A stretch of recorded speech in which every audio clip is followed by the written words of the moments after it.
gorgeous night here down on the Bayou as you are looking at the SEC's version of the Roman Coliseum as they continue their 100-year celebration of playing football inside Tiger Stadium. LSU and South Alabama about to get after it on an SEC Saturday night for the first ever meeting between these two clubs. It is a gorgeous evening for some football and a homecoming of sorts for that man, Major Applewhite, as the Tigers hit the field.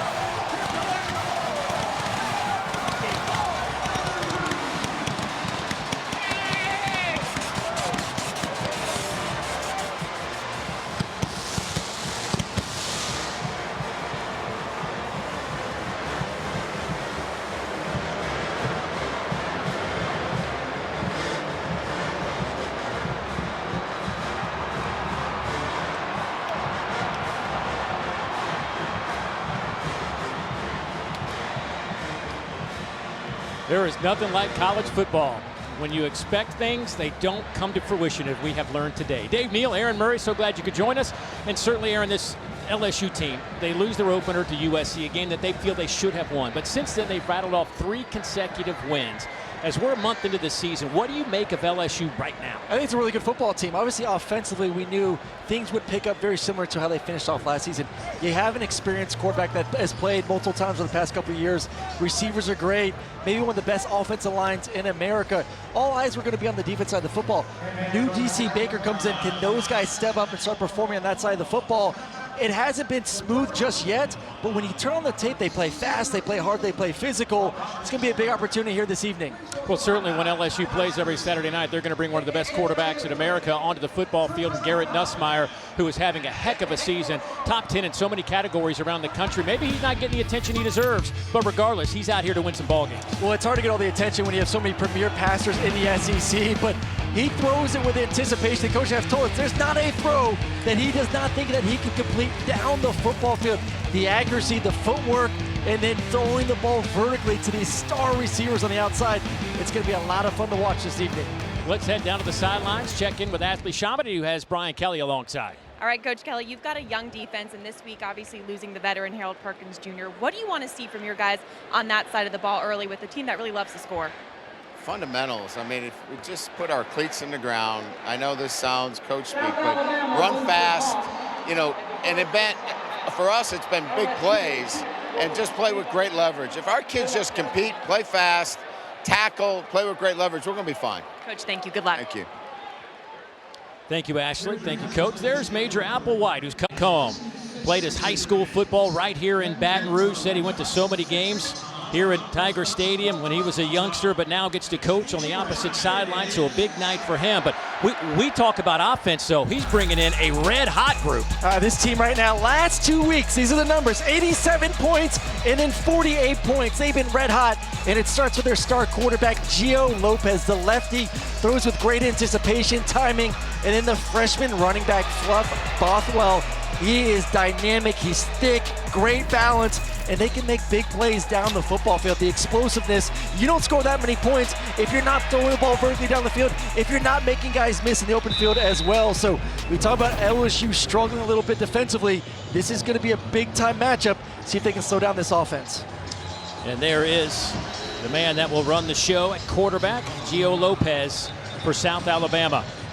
South Alabama won the toss. They defer, so LSU will get the football first on a gorgeous night as LSU under the lights, 108-15 here in Tiger Stadium. Again, celebrating 100 years of football in this magnificent palace. Great crowd on hand for this non-conference matchup. Over 100,000 in attendance tonight. They've been tailgating all day. It's just been a gorgeous day as we are set for some football here in Baton Rouge, Louisiana.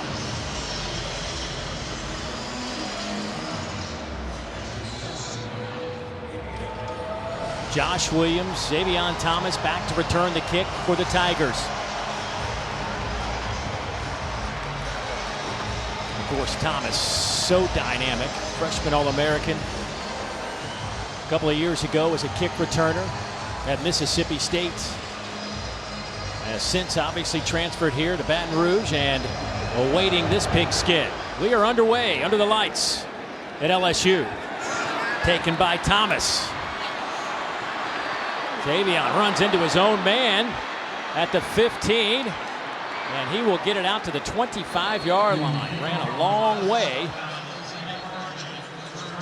But sets up his team a decent field position as Garrett Nussmeier hits the field. I mean, 70% completing passes this year. Last week, 32 of 44, 352, 3 touchdowns, and no picks. I mean, LSU is slowly becoming like quarterback U, what we've seen from this position over the past 5 or 6 years. And you know, he's a guy that's played a lot of football.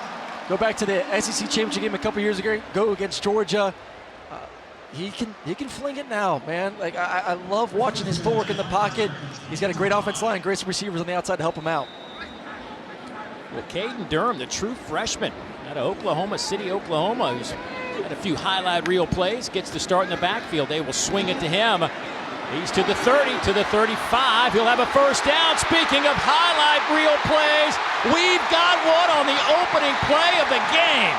Touchdown, LSU. 71 yards.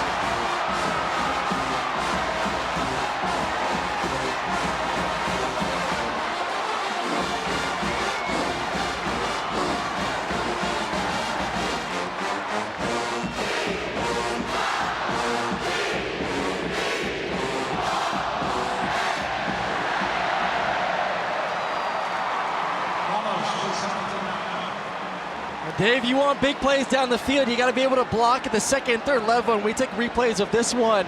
Receivers, tight ends, blocking, secondary players, springs the running back for a big touchdown. Ramos with the point after, it's up and good. That didn't take very long. Nussmeier with his 14th touchdown pass of the season. Oh, look at Mason Taylor on the outside, the tight end known for catching the football. Taking the block one-on-one. Then the receiving core, Kyle Parker, number 12, holding up number 4, C.J. Daniels. And then the freshman running back with the speed does the rest from there, taking it to the house call. They said they want more explosive plays. We thought we'd get some shots on the field, not first play of the game. Durham, of course, had a 35-yard touchdown reception last week against UCLA. His second touchdown reception of the season for the youngster. 5'9", 205, and get used to that name.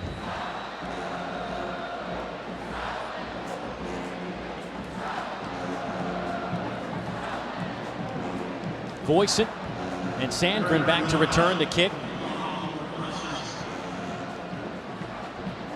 Aaron Burrell will kick it off. Man, he has got some sort of leg in him. This one will sail through the back of the end zone and out to the 25-yard line. So we'll see how South Alabama responds with their offense that has been really solid, especially the last couple of weeks. They come in 2-2 behind their quarterback, Gio Lopez, who missed one of those games with turf toe, but he's averaging 15 yards per completion this year. He's completing 62% of his passes, 9 touchdowns, 0 interceptions, but he can also run it. Last week had 103 yards on the ground.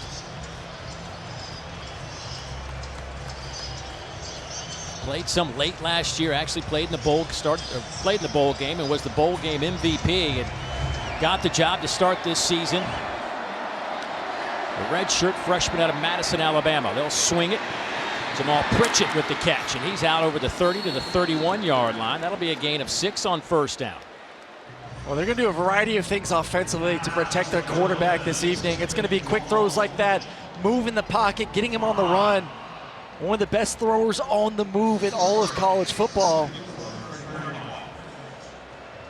Kentrell Bullock, the transfer from Ole Miss, in the game at running back. They'll fake it to him. Lopez takes it himself, and he'll have it out close to the 40. He'll spot him at the 39, but good enough for a first down. Braden Swinson finally drags him to the turf. That's a beautiful, what we call like the triple option, the new age triple option. You can hand the ball off. You can kind of flick it to the flat to receiver. And then he actually had a lead blocker, tight end coming from left to right as well, leading the charge. So 3 options, picks the run, utilizes his legs, like you talked about, Dave, to get the first down. Shamar Sandgren goes in motion, looking that way. Pass is caught by Sandgren. He is out over the 45 to the 47-yard line. Deshaun Spears, one of those half a dozen freshmen playing defense makes the tackle. We'll see. There's a chance we could see 3 or 4 true freshmen playing for LSU today on the field at the same time. I know. Maybe even up to 5 guys total in this football game. You'll see true freshmen for LSU. A lot of youth, a lot of guys they're excited about that continue to develop. Second down and 2.5. They'll lose a couple of yards. They went with Bullock, but Ahmad Bro steps in there. Speaking of freshmen, there's one of those true freshmen now with his 5th stop of the year. Ahmad Bro, 245 in the springtime. He was playing defensive end. They decided to move him into the defensive tackle position. Gained 40 pounds. Dave, I wish I could gain 40 pounds and it looked that good. Willie's found a home on the inside of that defensive line. Now it's 3rd down and 5. South Alabama's been pretty good at 45% clip on converting 3rd downs. They will run it here. And there's not a whole lot of room for P.J. Martin.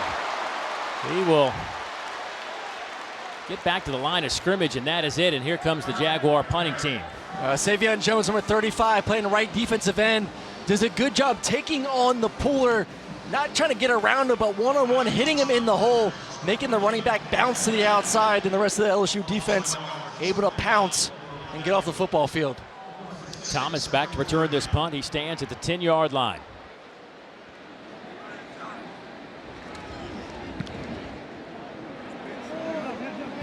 Fair catch called for and taken by Thomas. The sun setting over the mighty Mississippi. 7-0 LSU out in front.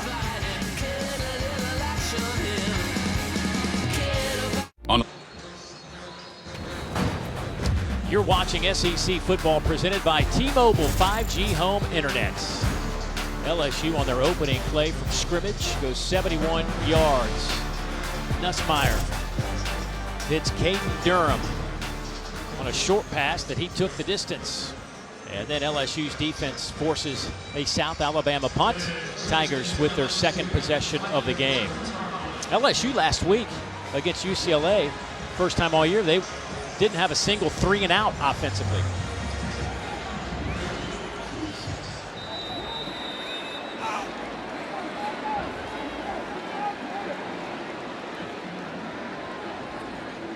Mason Taylor goes in motion, sets up on the left side. They'll hand it off inside, and here goes Durham again. Does he do it on back-to-back plays to the 15, to the 10, to the 5 dies? They will spot him inside the 1. Ladarius Webb Jr. chases him down, but 86 yards. Explosive plays, explosive plays, explosive plays. This was the theme when we talked to the entire coaching staff yesterday, and they get 2 right off the bat to start this game. Will Campbell, the star, maybe the best left tackle in all of college football, gets to the 2nd level to spring the running back. I think you're going to take a look and see if he gets in the end zone. On the field was a player who was short of the goal line. The previous play is under further review.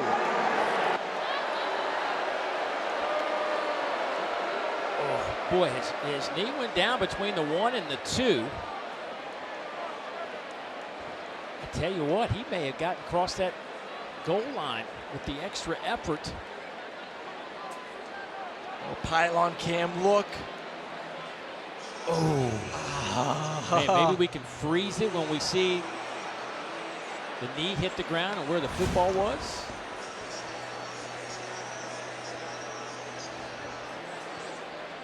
It's going to be hard to overturn that one. Looks like he's right down. Yeah, I think he's down about the half-yard line, Dave. Yeah. I think that's going to be spotted just inside the 1-yard line. But how about Caden Durham? 71 yards on the first play. Goes 86 on that one. After review, the ruling on the field is confirmed. 1st and goal for LSU.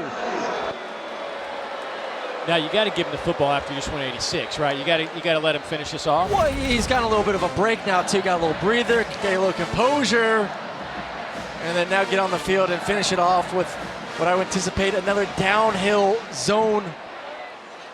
Yeah, he's definitely short of the goal line as we freeze both of those angles. So Durham back at it, tailback. Nussmeier under center, keeps it himself. Bulldozes his way off the right side. Touchdown LSU. Went behind Dellinger, DJ Chester, Miles Frazier, and they pick up the 6.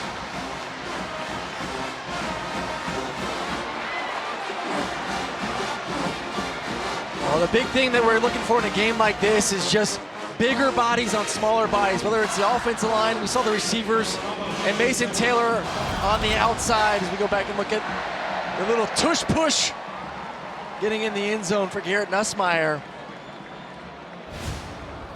But right now, LSU, through 3 plays, getting it done in the blocking game, whether it's in the inside or on the perimeter.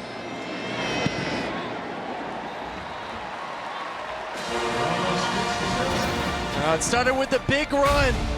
Will Campbell with a nice block. Off to the races. Goes the young freshman, but he just can't get in. Gets to the half-yard line. And then Garrett Nussmeier does the rest. 14-0 LSU.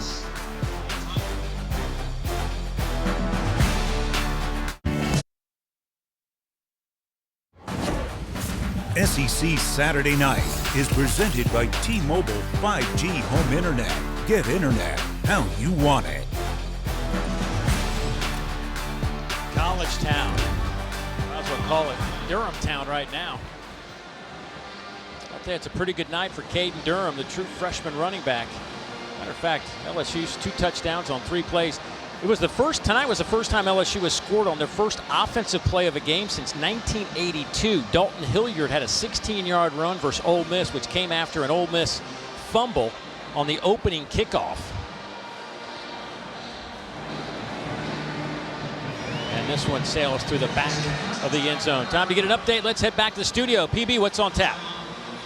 Thank you, Dave. Time for the road to the championship, brought to you by Mercedes-Benz. Alabama and Georgia in T-Town, and, well, looking pretty good. Jalen Milroe, 3 for 3 in the first drive. Easy touchdown. Tied up 7-0. How about Caden Durham looking like a young Justin Vincent right now, former LSU stud running back? Yes, good call. Justin Vincent went on to lead that team to an SEC championship game and had a fantastic run as a freshman. Just never really got it going the same way after that unbelievable freshman season. You see what South Alabama can do here. Cliff Bothwell, the true freshman on the other side, gets the carry. Robbie Zell, the offensive coordinator and quarterbacks coach for South Alabama. Of course, an Alabama Crimson Tide, former player with the Tide. Spent some time with the Tide on their staff. Been here a couple of times. Says this is one of those venues you just don't forget when you roll in here. On 2nd down and 8. There's some movement. That will not make Robbie Zell very happy. False start. Offense, number 77. 5-yard penalty. It is 2nd down. Well, this is a type of game that this staff knows you have to play clean. They've done a good job this year. Penalties, no turnovers. Absolutely what they do. Now they're throwing the football, especially pushing it down the field. Knock on wood. 0 turnovers, 0 interceptions on the season for the Jaguars. So now 2nd down and 13. 4-man rush. Lopez. Big collision at the 28, falls forward to the 30. Hit by Whit Weeks, the sophomore linebacker out of Watkinsville, Georgia, just outside of Athens. Boy, the coaching staff loves what he brings to the table. And now they're going to really count on Whit Weeks without Harold Perkins in the lineup. Well, they're going to count on him in this situation. 3rd down, you found ways to get Harold Perkins involved in the blitz game. Now with Harold out, Whit Weeks is going to be that guy. How do you get him matched up, whether it's against a coverage or blitzing, to be able to get after the quarterback? He is now their guy. Bothwell in it, running back on a 3rd down. Lopez over the middle. That one is incomplete, off the fingertips of Jamal Pritchett, their leading receiver. 26 catches on the season. Couldn't hold on to that one. You don't see Gio Lopez missing many passes like that. You want to get man coverage and just a simple mesh concept. 2 crossing routes over the middle of the field. They get the quote-unquote rub, and the receiver comes open. You just got to put that right on of him. See if he can get north and get the first down.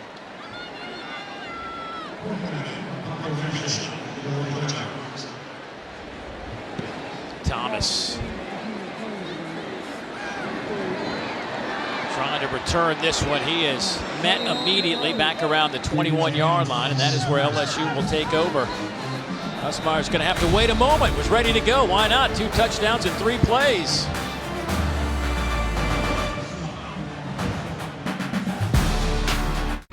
Caden Durham, the true freshman, has been the story early in this one. Starts the game off 71 yards.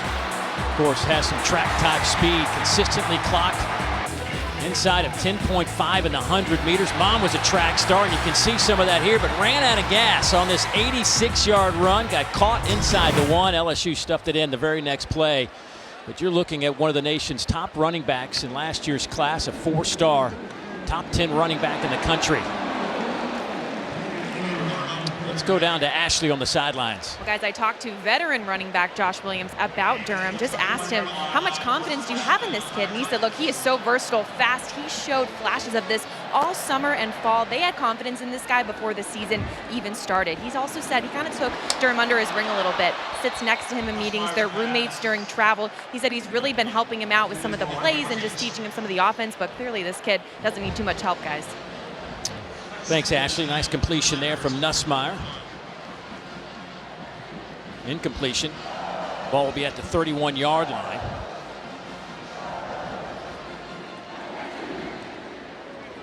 Second down and 10. Anderson goes in motion.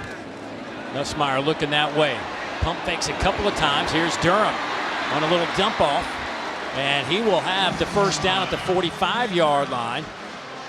Boyson comes up to make the play for South Alabama, but that's a 15-yard pickup. Well, he wanted to throw the sail route and was just about to rip it, and sees the corner Webb drop off, and smart, wise decision, taking the check down for the get the first down. And this is what they like to be, Dave. Play with a little bit of pace, get to line of scrimmage, dictate the tempo to the defense. Little play action. Nussmeier all day to throw. Wide open. C.J. Daniels down to the 25-yard line. That's a gain of 29 for the Tigers. We're just going to get a double post with a deep cross. Just high, low in the flat, defender to the left. He takes the running back in the flat and then beautifully throwing football across the field.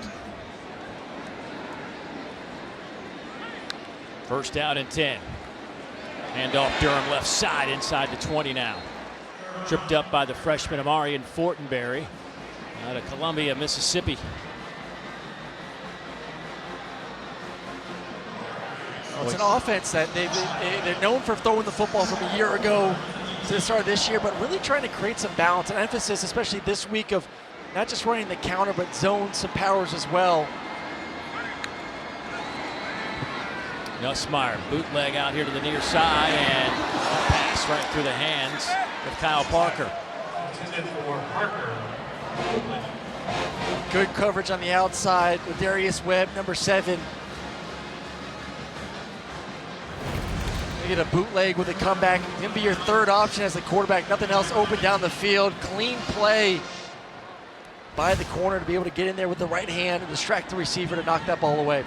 Good to see Parker back out there. Missed a couple of games, injured in the opener versus USC, but had a reception last week for 45 yards. Josh Williams in at running back. They'll fake it to him and get it to Anderson. He'll have the first down. They'll spot him at the 12. Picks up 7. Just your run pass option. 2v2 on the outside with the safety about 10 yards deep. Just catch it. Flinging out there, you got to throw those with accuracy. They got to put it in a spot where your receiver can catch it and roll. See what this flag is all about.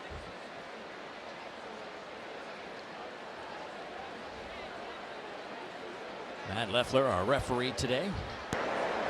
After the play was over, personal foul, number 77 on the offense.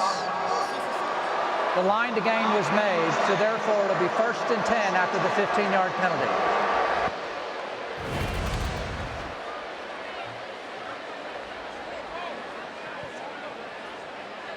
That looks like Will Campbell, 66. Well, the only guy in the building that's really super excited that it was the wrong number was Campbell.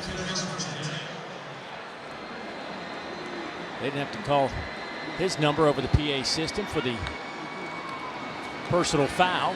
Handoff inside the 25, down to the 23. Ed Smith trips him up. The one area that's really been a concern for South Alabama defensively, they've given up 270 yards a game through the air. That's 117th in the country. Well, they play a lot of zone coverage. They try to keep everything in front, and usually, too, it's a 3-3-5 base defense. And that last play got more into a 4 down front. Maybe bring some more bigger bodies in there to slow down this run game for LSU. Hand it off. Josh Williams. He'll have the first down. Boyson drags him to the turf. But Williams, the graduate, the 6th-year LSU Tiger player, picks up the first down after a 12-yard gain. I'll tell you what, Will Campbell, I know he got the penalty a couple plays ago, but he is playing like he wants to hurt someone in a good way, of course, on the outside right now for LSU. That offensive line punishing defenders on his way to the second level. Will Wyndham, the defensive coordinator, trying to dial something up here to slow down this LSU offense on 1st down and 10 from the 12. Nussmeier looking to the right. Pass is caught. They will stop forward progress around the 8-yard line. Parker makes the catch. Ladarius Webb with the tackle.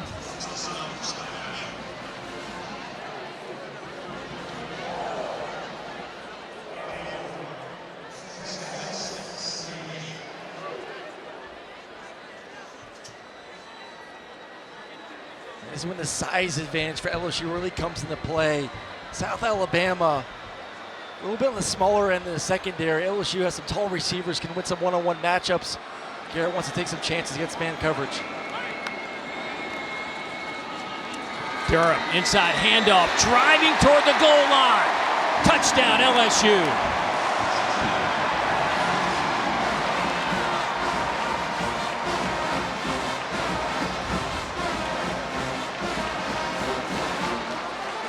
Second touchdown of the game for the youngster Durham.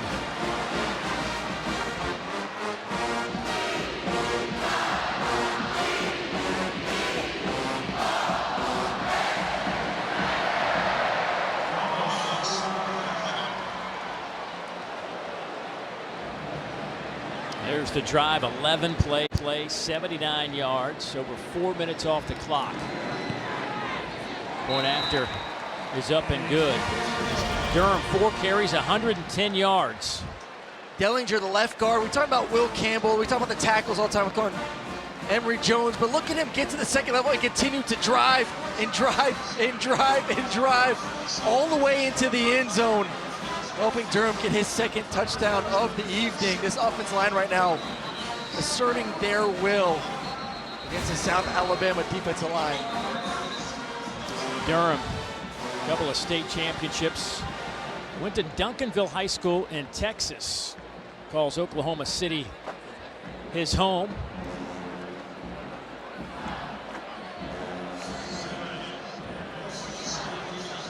Thought we might see a little bit more of Caden Durham, but he has been the feature back here in the first quarter.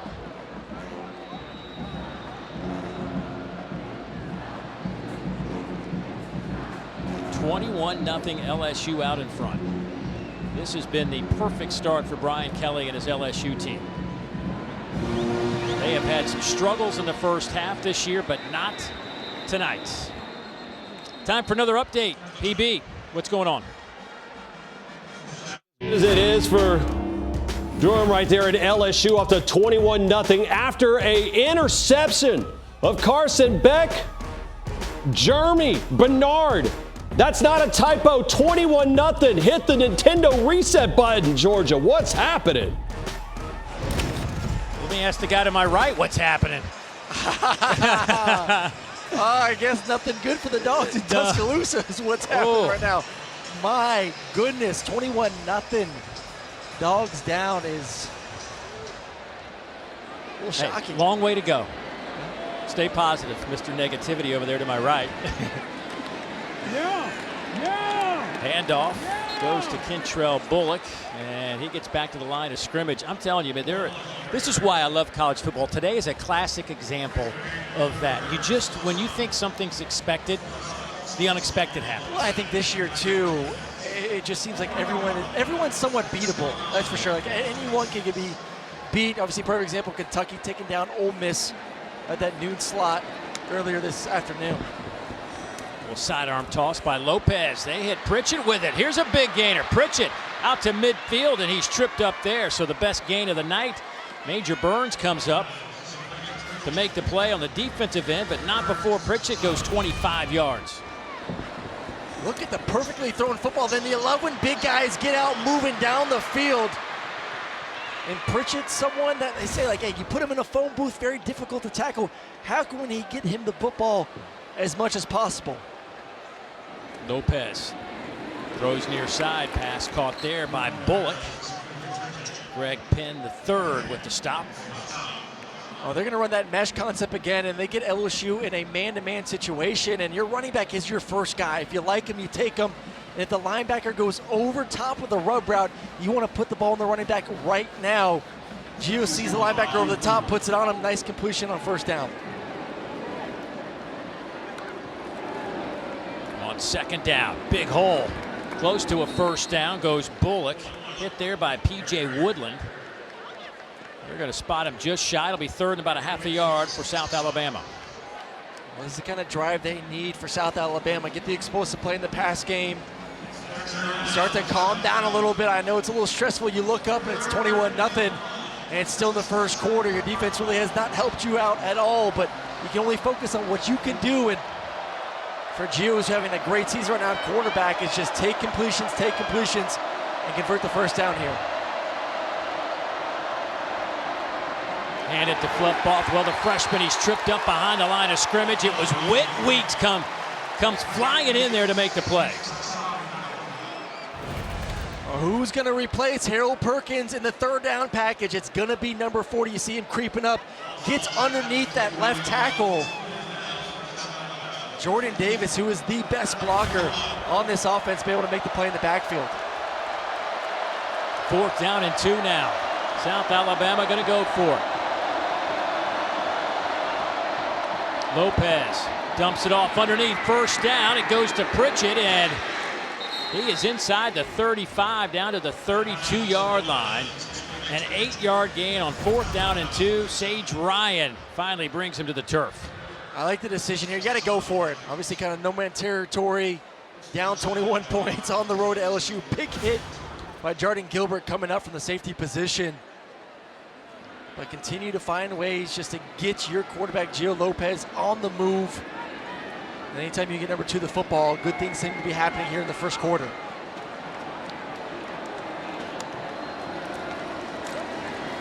Lopez flushed out of the pocket, rolling right, looking. He will keep it himself, and looks like he might get a yard or 2 out of that before Greg Penn chases him out of bounds.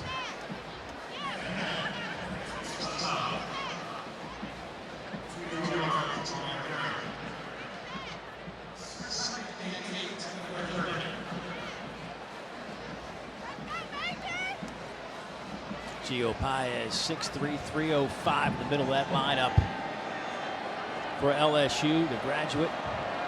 Transferred in from Wisconsin, anchoring the middle of that line of scrimmage. Bothwell nowhere to go. Boy, LSU's front handling that line of scrimmage. Whit Weeks coming in to make the play. Well, I said this at the open day, but like you turn on the tape, and yeah, execution at times has been a little bit iffy. More of an issue, I would say, in the back end of this defense. Guys not playing with really good leverage and allowing receivers to come open, the soft spots of the defense. But this front seven, they're big, they're fast, they're physical. You've seen it all season long, and you're seeing it here in the first quarter. I think the South Alabama's going to let this clock run out, force the end of the first quarter. That is what they will do. So the Jaguars moving the football. They're at the 31-yard line, but a big third down coming up. This has been all LSU from the outset. A couple of touchdowns for that young man, Caden Durham.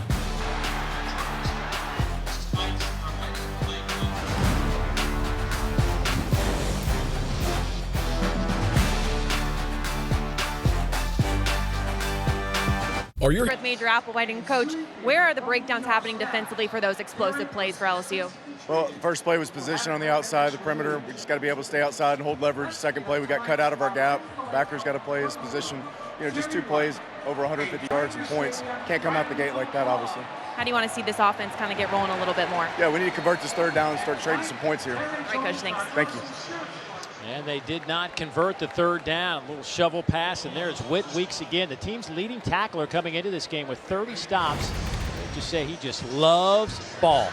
Oh, it just comes right underneath. Once again, just sees it, diagnoses the offensive play so well. A lot of things are going on in his face. Wins the one-on-one battle, then makes another tackle in the backfield on a third down situation. Just an NFL body, NFL linebacker. And still very green in his playing career here in LSU. Lath Margin to attempt this field goal, 5 of 6 on the year. This one is on the way, and it is good from 49 yards out. His previous season high was 39 against North Texas. So South Alabama gets on the board with 3. It's a nice drive, nice quick hitters. You saw Gio move throughout that possession as well, get him outside the pocket. 21-3. We'll be right back after a quick message from Academy Sports and Outdoors. There's something special about this time of year. It's fun. And it all starts here. Academy Sports and Outdoors. Have fun out there.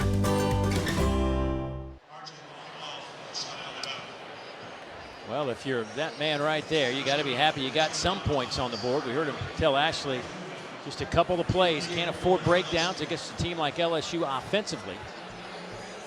Look at the total yardage for LSU in that first quarter. 252 yards. 18 per play. They're getting an explosive play every single time someone touches the football.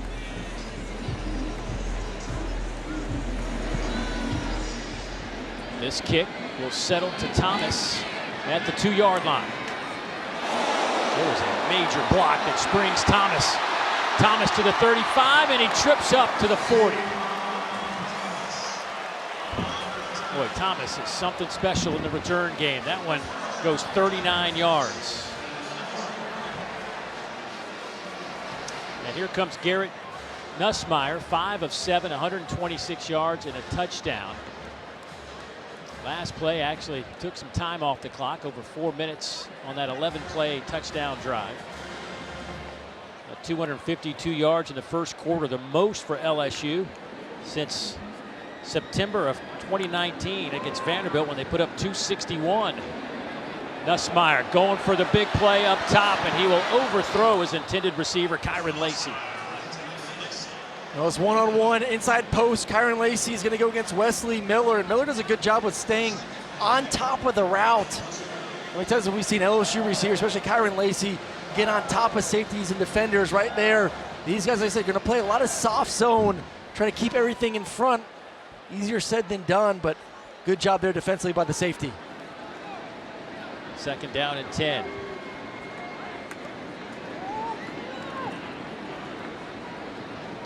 There goes Durham out over the 43 to the 44-yard line.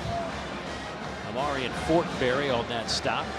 LSU rushing up to 130 yards today. In the first game against Southern Cal, they had 113. Against Nicholls State, 68. South Carolina, they had 132. Last week, they had 102. So today, way ahead of the curve. Empty set. Caden Durham splits out wide. Now he comes in motion toward the formation. Well indicated there, man zone. Gonna get zone coverage here. Pressure comes. LSU picks it up. Nussmeier. Pass is caught. That one goes to Kyron Lacey. Kept moving the feet. He'll spot him near the 20-yard line. Blaine Myrick finally brings him down, but a pickup of 36. It's 7-on-7, sitting there, beautiful pocket, and that was a sexy route from Kyron Lacey on the outside. Gonna do a corner stop, puts the DB on skates, catches it, and then the yards after the catch as well. But life is good when you got a clean pocket, and right now Garrett Nussmeier with those tackles. The previous play is under further review. I think they're saying that Lacey may have stepped out of bounds, perhaps closer to the 30.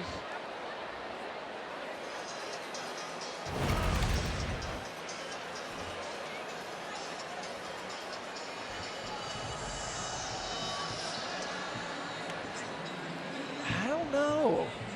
He's wearing the purple cleats, so we should be able to see maybe right there, 31.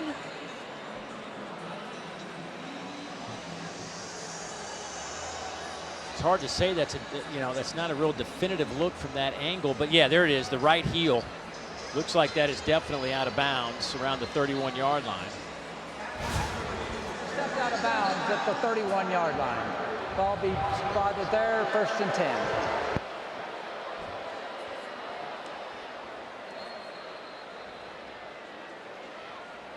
So back him up 11 yards. You see Lacey's numbers on the year. 5 TD receptions, 1st in the Southeastern Conference, 4th in Division I football. Now in his 3rd year at LSU. Transfer in from Louisiana.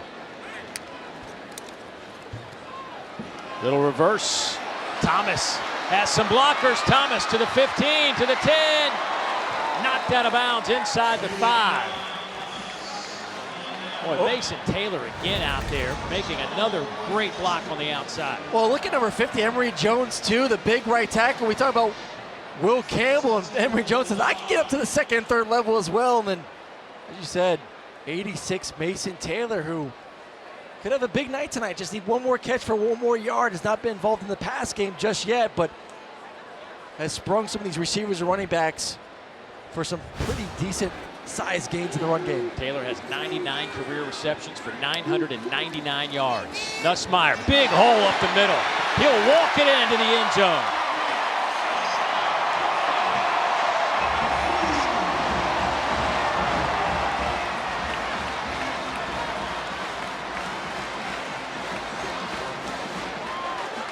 Well, they're so worried about these receivers. You're going to get double teams, brackets on the outside, and just not enough defenders inside the box. There's 6 blockers for 5 defensive players. And even Dave Neal could have walked himself into the end zone right there for the touchdown. That was somewhat sarcastic, wasn't it? No, I was being serious. You really could have walked in for that touchdown. Let me just see that one more time to see if I literally could have walked it in there. Something tells me easy. I might have been caught around the 5, but Nussmeier, not so much. It is all LSU.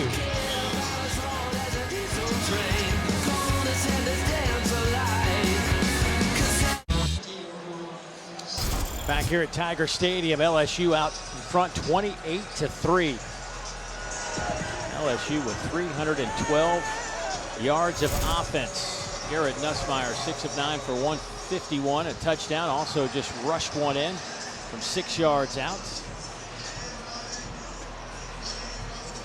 LSU's offense was looking for some big plays. They have found it. This kickoff will sail through the back of the end zone once again. Well, boy, today got started in fine fashion. A fantastic game in Oxford, Mississippi, and Kentucky shocks the 6th-ranked Rebels 20-17. And how about Arkansas? Had a chance in Jerry's world, but Texas A&M found a way. A huge win for the Aggies, and boy, Auburn, man, they are snake bit. They had a chance to win that one late. Oklahoma finds a way to win. Texas behind 300-plus yards throwing from Arch Manning knocks off Mississippi State. It has just been a wild and crazy day around college football.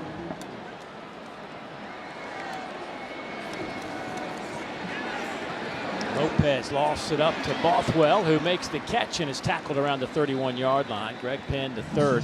We had Kentucky last week, and we felt like their defense was really good. That game couldn't have gone any better if you're Coach Stoops. What? Listen, 40 minutes of possession time to 20 minutes for Ole Miss. That was the recipe. Keep their offense off the field. It's a really good Kentucky defense. And Ole Miss, man, I thought that offense line was improved. Kentucky really exposed those guys up front. On second down, handoff goes to Fluff Bothwell. Fluff having a great start to his collegiate career. Came in 359 yards on the ground with 6 touchdowns, averaging almost 10 yards per carry. Leading the Sun Belt Conference in rushing. See what he did against Northwestern State, and then last week against App State, 14 for 116.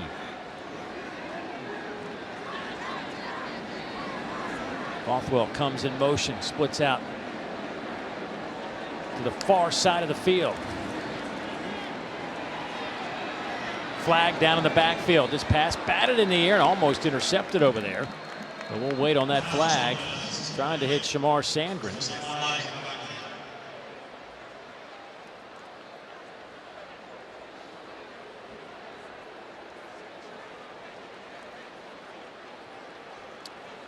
Hands to the face, perhaps. Personal foul, hands to the face. Number 79, offense. 15-yard penalty from the previous spot. It is first down. Well, that's their stud on the left side, Jordan Davis. Lord, he's their guy. One-on-ones, running the football. They're going to rely on number 79. And you see that right paw goes right to the face mask of the LSU defender.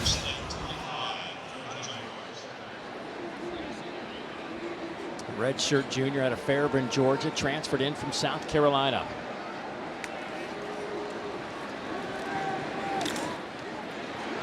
Pass is caught there by Jeremiah Webb. He's out over the 20. Not a whole lot happening on that play. Greg Penn Jr. diagnosing it, kind of anticipating, hey, they're going to try to do something real quick. They've been doing this the majority of the game, getting their quarterback on the move, quick hitters, see if they can get some of that penalty yardage back, and the inside linebacker flies out to make the tackle. I just want to see this defensive line. It has been really impressive early on this season. See if they can pin back in after the quarterback. Penn having a good first half with 6 tackles. 3 of those are solo stops. Lopez just throws it down. Not much happening there offensively for South Alabama. Well, he had a shot looking at there. a 3rd and 24. He actually had a shot, Dave. Little wheel route going on the run. Inside receiver is going to fake out and up. Sandgren, and it was wide open towards the sideline for a big completion. One of the rare misses from Lopez, just doesn't see his receiver down the field, has to just dirt the football. They got to get it all the way out to the 46-yard line. Kentrell Bullock in the backfield now.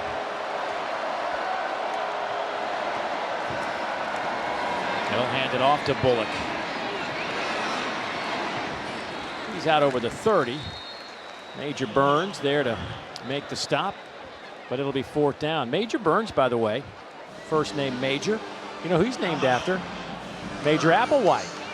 His parents, the story goes, were at a Texas A&M Texas football game, and Major was in his mama's belly, and she loved hearing Major, the name Major, over the loudspeakers, and felt like, my boy, when he gets to be in college, I'm going to want to hear that over the loudspeakers. So named him Major after Major Applewhite. It's a strong name, that's for sure. Fair catch called for by Thomas.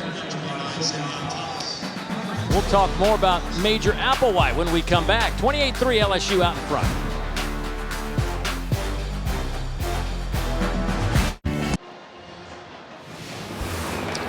Well, for Major Applewhite, he's coming back home. Went to Catholic High School here in Baton Rouge from 1998 to 2001. Was their quarterback, threw for 50 touchdowns.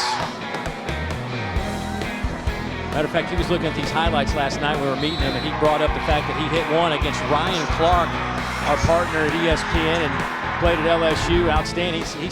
He said Ryan's still mad about one of those touchdowns he gave up to Major Applewhite. But born right here in Baton Rouge, says he came to a bunch of games.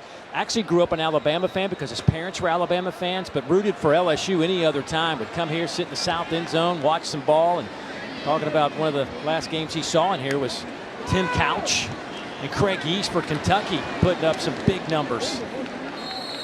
Let's go down to Ashley. That's right, guys. He was just telling us this is the first time he has been back in this stadium since that LSU Kentucky game, his redshirt freshman year. They actually had a bye week, so he was able to be here. I thought it was so interesting, though, that he is an Alabama fan, his family as well. But, man, he just watching him look at his old high school highlights and the fact that they honored him at the high school homecoming game last night, the Grizzly Greats, they call him. He said, man, it was good to be back, and he's really taken it all in, I think. Yeah, I didn't really want to talk a whole lot about it. Just wanted to come here and play some football, but it's hard to get away from the fact that you're coming back home. Oh, yeah, you're going back home. Everyone knows. We talked to people around the city today about, hey, major back. So a little pressure there on Nussmeier. Not used to getting hit this season with that offensive line. Good coverage on the back end. No one open. Just has to throw it to the foot of his running back coming out of the backfield. Josh Williams in the backfield to the left of Nussmeier. 3 receivers to the wide side of the field.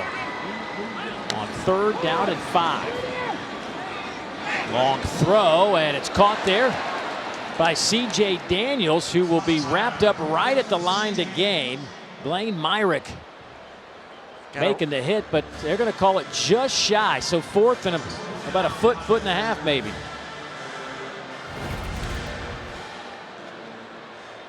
They're trying to figure out, are they going to go for it? Are they going to kick it? Punt the football? Looks like the specialist wants to get on. Garrett say no. Peyton Todd was running out there saying, well, we'll see what they finally decide. Brian Kelly, first time he's been unhappy tonight. 8:06 to go here in the second quarter.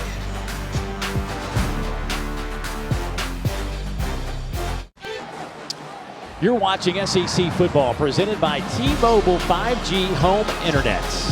Man, it is a gorgeous night. It's been a gorgeous day. Heck, it feels like we've been here for a while. We had to all get out of town. We live in Atlanta. Of course, we all know what's happened there. And certainly our thoughts are with the folks that have been devastated by Hurricane Helene, who, I mean, it's just a massive storm that did so much damage, and certainly wishing everybody the best of luck in trying to regroup after that one. Down to the 22-yard line as LSU punts it on 4th and short. During that timeout, we were watching Brian Kelly. I think he was concerned. He thought that there was a first down. The way that the line judge on the far side, he initially got to the 35-yard line, and it looked like that was good enough for the first down. But if you watch on the far side, watch where. He looks like he's going to get to the first down marker. Clearly, the ball does not get there. I think he overshot. Wasn't as good of an athlete to stop on a dime. He kind of drifted a little bit. I'm talking about the referee here. And then walked it back. But yeah, a little confusion of where that ball is going to be marked. LSU has held South Alabama to 3 points and 93 yards of total offense. And that one might have lost a yard, so maybe 92 yards of total offense.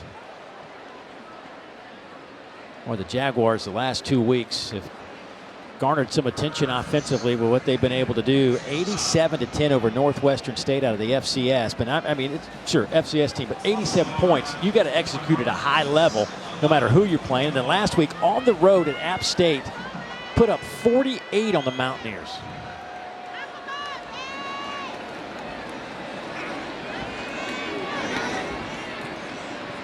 That one's caught to the 29-yard line. DJ Thomas Jones makes the reception. Let's look at the numbers from these last 2 games. 135 points scored, over 1,000 yards in offense, and like this last one too, 9.1 yards per play. That's 135, the most in a 2-game span in Sun Belt history. I mean, this offense has just been moving the ball up and down the field, which is why this is such a good challenge tonight for LSU defense and kind of the struggles they've been having on that side of the football.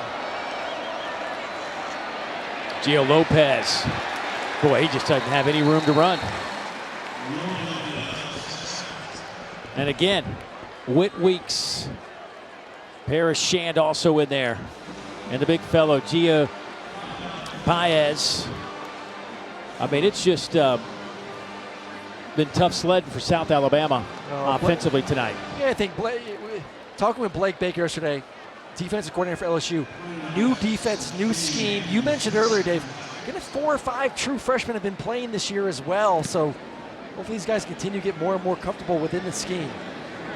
Thomas lets that one hit and roll out of bounds. So the Tigers will have it back around the 31-yard line. Garrett Nussmeier, 7 of 11, 155 yards and a touchdown. Well, they talked about ad nauseum having some more explosive plays on the offensive side of the ball, and I would say that they've accomplished that today. 21-yard touchdown reception to start things off. And they explosive plays, over 20 yards passing, 12 yards rushing. See if they can get to double digits in this ball game.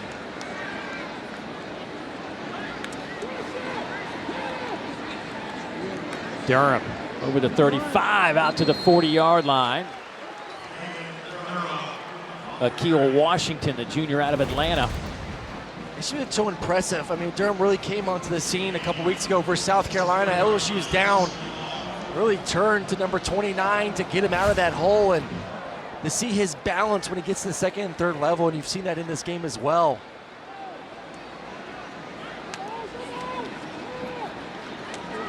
Pass is caught there. C.J. Daniels turns it upfield. Will have the first down out to the 47-yard line. A pickup of 7.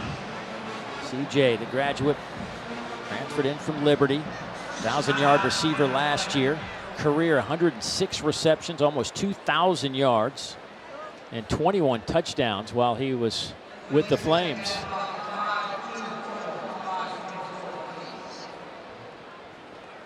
Wesley Miller, number 6, the rover for South Alabama, down on the field. Transfer in from Mississippi State. The back end of this defense.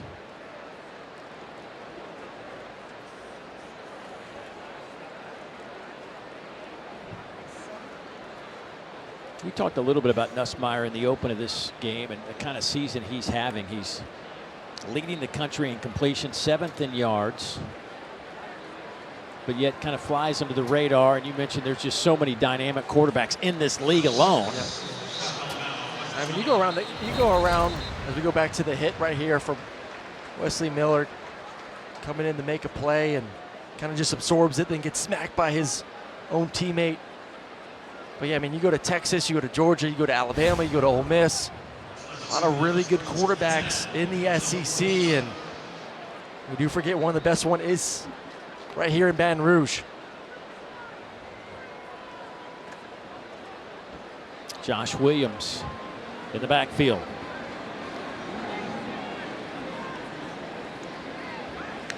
Anderson comes in motion. Nussmeier over the middle, looking for his tight end, Mason Taylor. He'll have it inside the 25-yard line, down to the 23, a pickup of 31 yards.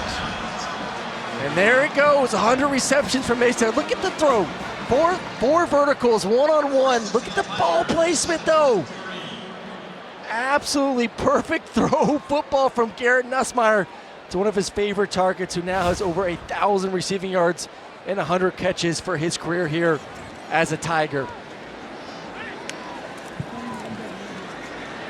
Nussmeier all day to throw, over the middle again, caught, touchdown, Aaron Anderson. 23 more yards and 6 more on the board for LSU.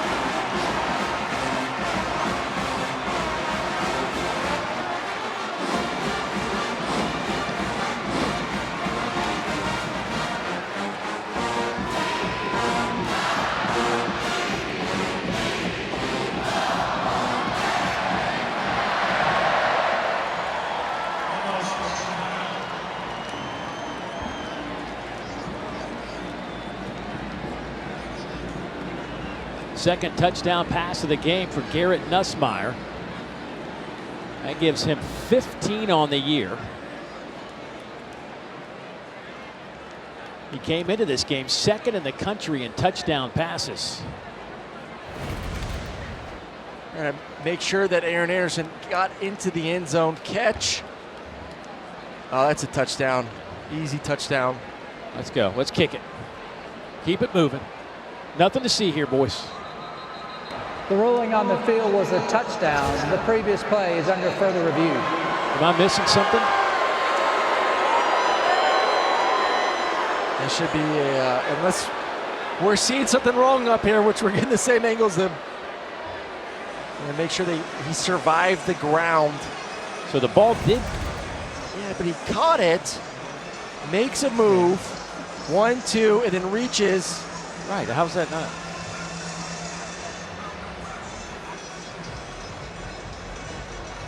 Catch, Okay. makes a move for the end zone. Has complete control of the football as he went over the goal line. Complete control of the football. 2 hands around it.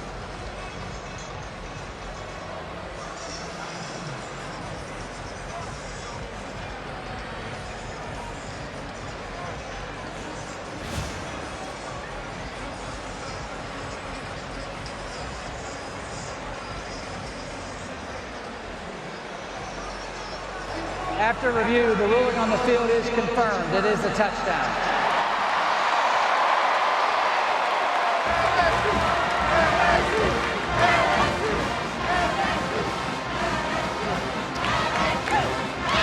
Second touchdown of the year for Aaron Anderson. Redshirt sophomore out of New Orleans by way of the University of Alabama.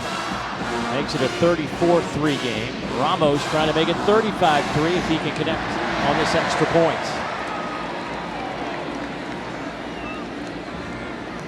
Out of the hold of Peyton Todd. Slade Roy snaps. And the execution is flawless.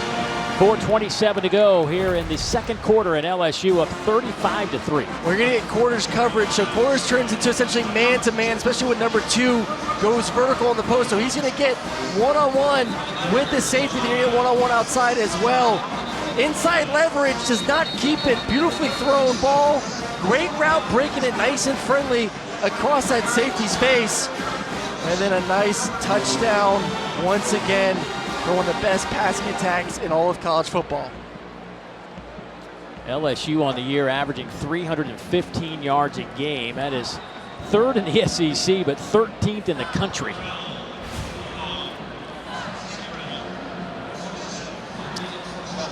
LSU almost to 400 yards of total offense. They're at 390. Nussmeier has accounted for 4 touchdowns here in the first half.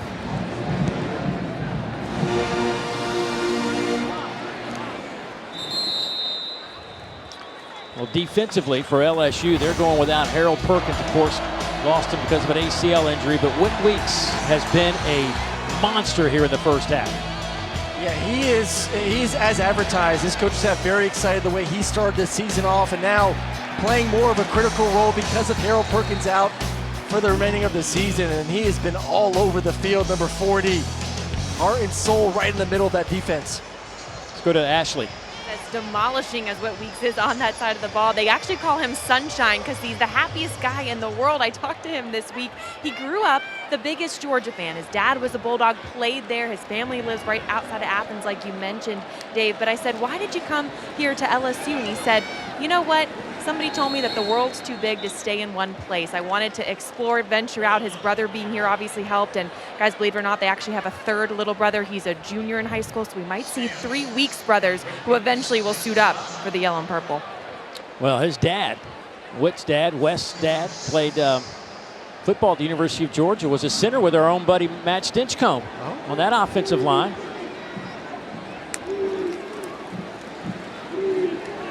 Toss sweep left side. Nice run here. Still in bounds goes Bullock. Finally pushed out of bounds around midfield.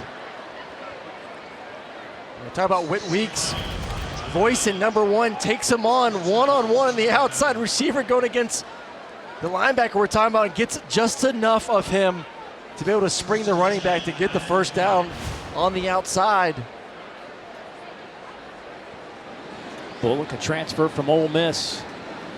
2nd year at South Alabama after 3 years in Oxford. First down. Little counter play, and that's met immediately in the middle of that line of scrimmage. by Savion Jones. Been really impressed with the defensive ends past couple weeks. Savion Jones, Swinson on the other side, who just waiting for some sort of second and long, third and long, known passing situation. Number 4 has been tremendous over the past 2 weeks, 4 sacks. So let's see if they can get him going with a second and long call here. After the 2-yard loss, second down. That didn't work well. They'll lose some more yardage. Third down. Always things you worry about, especially on the road. It's not super loud right now. Crowd's kind of quieted down, but anytime you get a jet motion, snapping the football either well before that jet player comes across or well afterwards, so you don't run into that issue. You see a third and long. I've seen too many of these for this offense that is past 2 weeks, not only scoring points, but staying on time ahead of the chains, and not where you want to be against this defensive line right now. 7 tackles for loss already in the first half for LSU. Lopez. Flag comes out.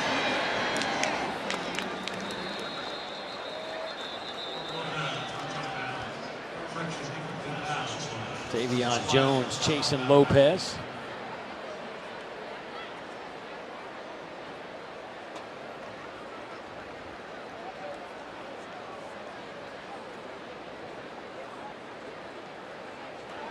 Holding on the offense, number 55. The penalty is declined. It is 4th down. That is the 2-minute timeout. It's our 2-minute timeout here in Baton Rouge with LSU up 32 points.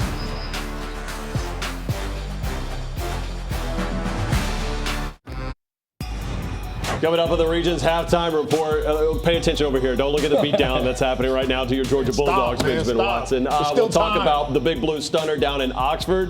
What are you seeing right here for the Tigers? Defense, man, hold South Alabama to 3 Never points. a doubt. Was there any doubt in LSU's defense? Y'all missing this, the run game. There it is. Caden Durham as well. See it happen.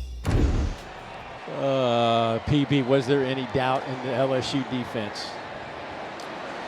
There were some questions when we got to town talking about this defense, but so far, so good for LSU. Fair catch called for by Thomas. By the way, Peter Burns is like the mayor of this. He doesn't even live here, but anywhere you go, he has left his mark around the Baton Rouge area. You need something done, just call Peter.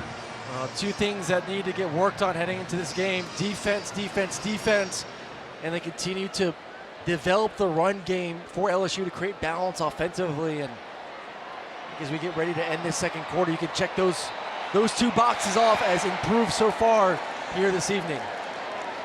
First down and 10 for the Tigers. Backed up inside the 10-yard line. They'll come near side. Here is Caden Durham. Flag comes out as he is stopped around the 18-yard line, but looks like we might have a hold on the outside.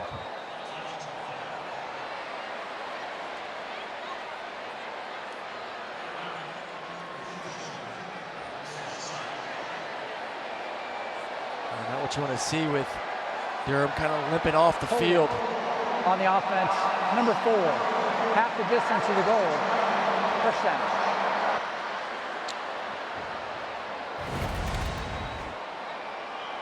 They've done such a good job with the perimeter blocking game, and CJ Daniels just hands a little bit too high, grabbing the jersey. Tell you what, though, Durham as a pass catcher out of the backfield, such a weapon to have a running back not only run the ball as well as he has, but catch it. Josh Williams in the game at running back as Durham limped off, and a little miscommunication there with Kyron Lacey and his quarterback Garrett Nussmeier. He's seeing corner cap blitz off the edge. He wants Kyron Lacey to run a sight adjustment. So, hey, I'm not protected back here. I need you to run a hitch. And then we put it on you now before the safety comes down. LSU over 90 yards, 2 timeouts, 126 is an explosive offense. I think they're want to put some more points on the board before halftime. Nussmeier underneath route. Caught there by Aaron Anderson, and he is hit at the 12-yard line. Marion Fortenberry, the True freshman corner making the play. So 3rd down.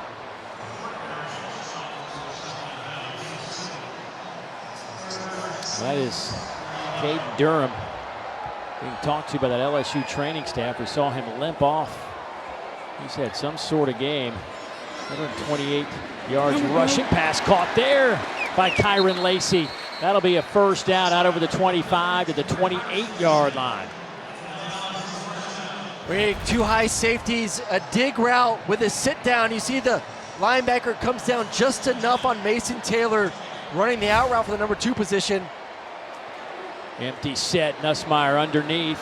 There goes Anderson again. Anderson, he'll have another 1st down to the 41. That's a 13-yard pickup, and LSU will call a timeout. That's 400 yards of offense in the first half for the Tigers.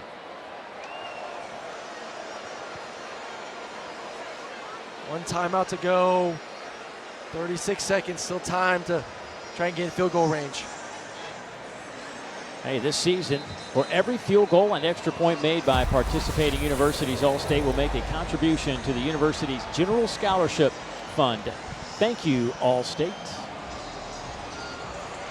You mentioned those offensive yards. It's 429 after that last pickup. It's the most yards in the first half since the Peach Bowl in 2019, which was the national semifinal game.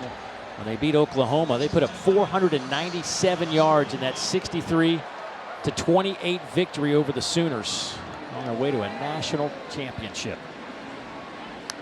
Durham limping off to that LSU locker room. Nussmeier, incomplete. That'll stop the clock at 28 seconds. There goes Caden Durham, who has 3 catches for 89 yards and a touchdown, has 7 rushes for 128 yards and a touchdown, averaging over 18 yards a carry. It's a pretty successful first half. Yeah. Hopefully goes to the locker room, gets checked out, everything's okay for the star freshman tailback.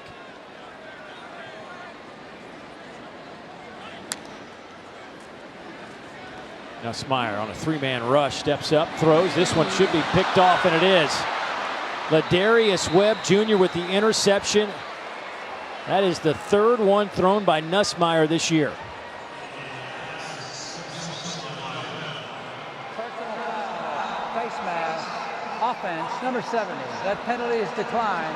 The result of the play, 1st down. Well, he had him on the wheel route and just tries to fit it in there. Difficult to do when you're on the move. And you get a wheel route up the sideline. Good pocket movement, gets up, gets out. And then just not enough air on it. Allows Webb to fall back, make the interception. Once again, to be a difficult throw to try to get that up and over Webb and then down before the safety comes in over the top.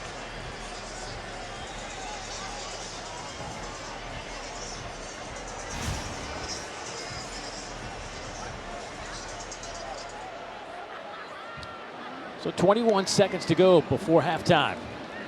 Gio Lopez. Boy, he has been scrambling around all night long. Pass is complete, but for no gain to Voisin.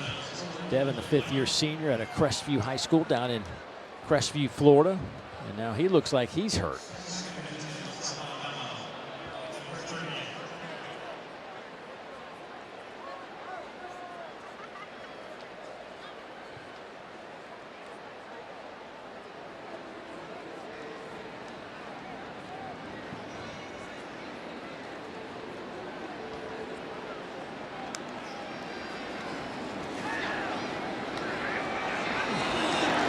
Incomplete down that far sideline, looking for Shamar Sandgren. That'll stop the clock with 10 seconds.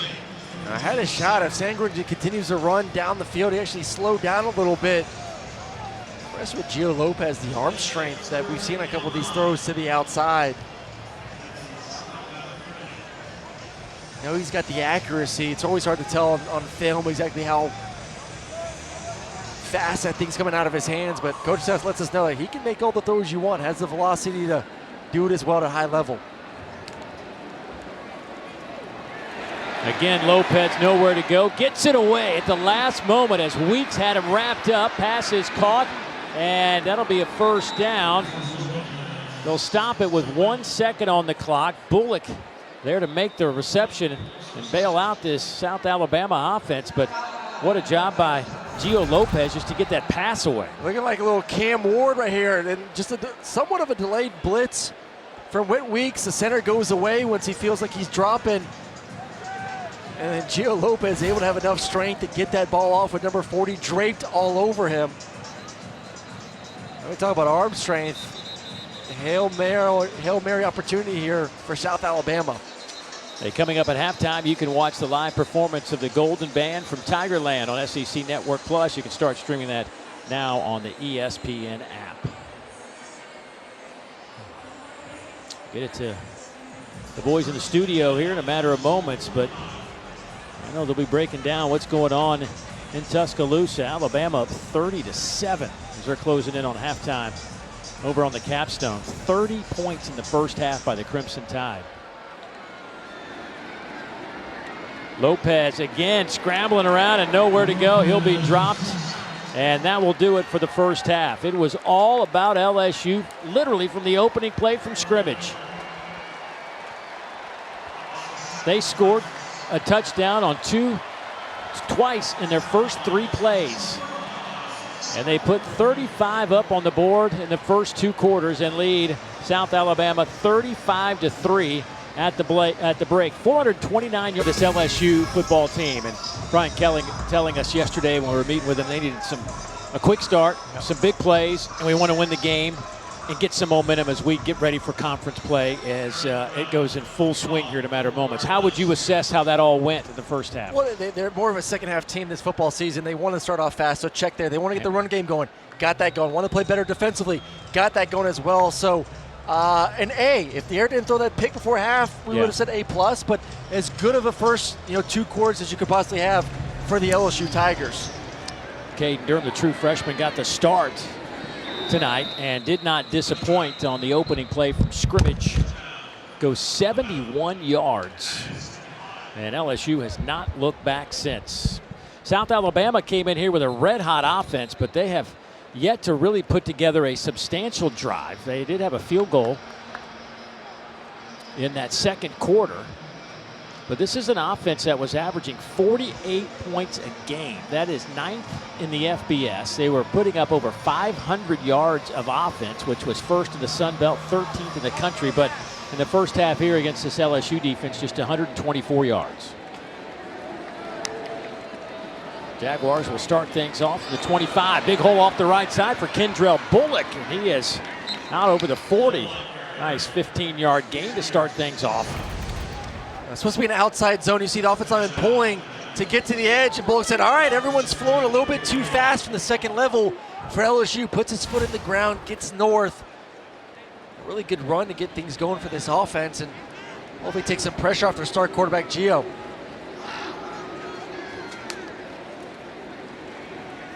Lopez sees a little seam to run through, and he takes advantage of it with another first down run inside LSU territory to the 47, and Greg Penn brings him down, but a 12-yard pickup. I mean, this is the 3rd or 4th time we've seen this mesh concept run for South Alabama. Nothing's there. Really good protection. Sees it zone. You like that more versus man. Don't love it versus zone. Takes off run. No one there for the quarterback and able to get another first down.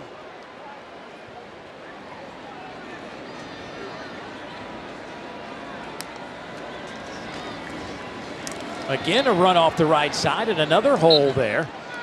Ahmad Bro and Whit Weeks get some arms in there to kind of trip up the run game, but another good run for Kentrell Bullock. Asher Hale, number 70, the freshman left guard, comes around and takes care of the first block, and then Jordan Davis is then able to get north to get to the second level to make the next block, and really good counter there from this offensive line. Did his pants just get ripped off? Oh, yeah. Oh, yeah. That'll get you into the tent in a hurry, won't it? Brings in Fluff Bothwell. Freshman running back gets this handoff. Is inside the 40. Could be about a yard shy. Major Burns first one there in a white jersey. By the way, LSU in these white jerseys, white pants, and they're gold/yellow. I know it's purple and gold here, but they look a little yellow. This is only the second time they've worn this combination. They did it last year against Army. I like the look. I love the look. I love their helmets. I need one in the office. See if we can't get you one shipped to the house. That will be enough for the first down. That's what they got to get going here in the second half. Fluff Bothwell, who coming into this game has been electric running the football. Great balance, great size, 5'10", 220. Only 4 yards rushing on 5 carries there through the first 2 quarters. Want to see him get going here early on in the second half.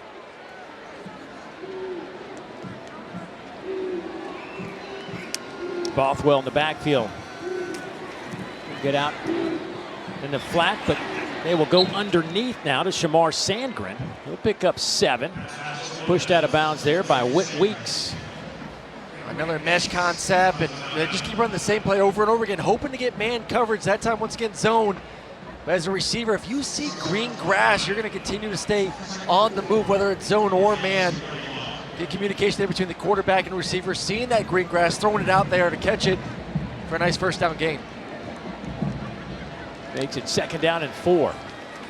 Lopez trying to throw back to Bothwell, who makes a nice grab, and he'll be out of bounds around the 29. That'll be about 1.5 yards shy. It was Braden Swinson who pushed him out of bounds. Yeah, it's the first time we've said Swinson's name really tonight.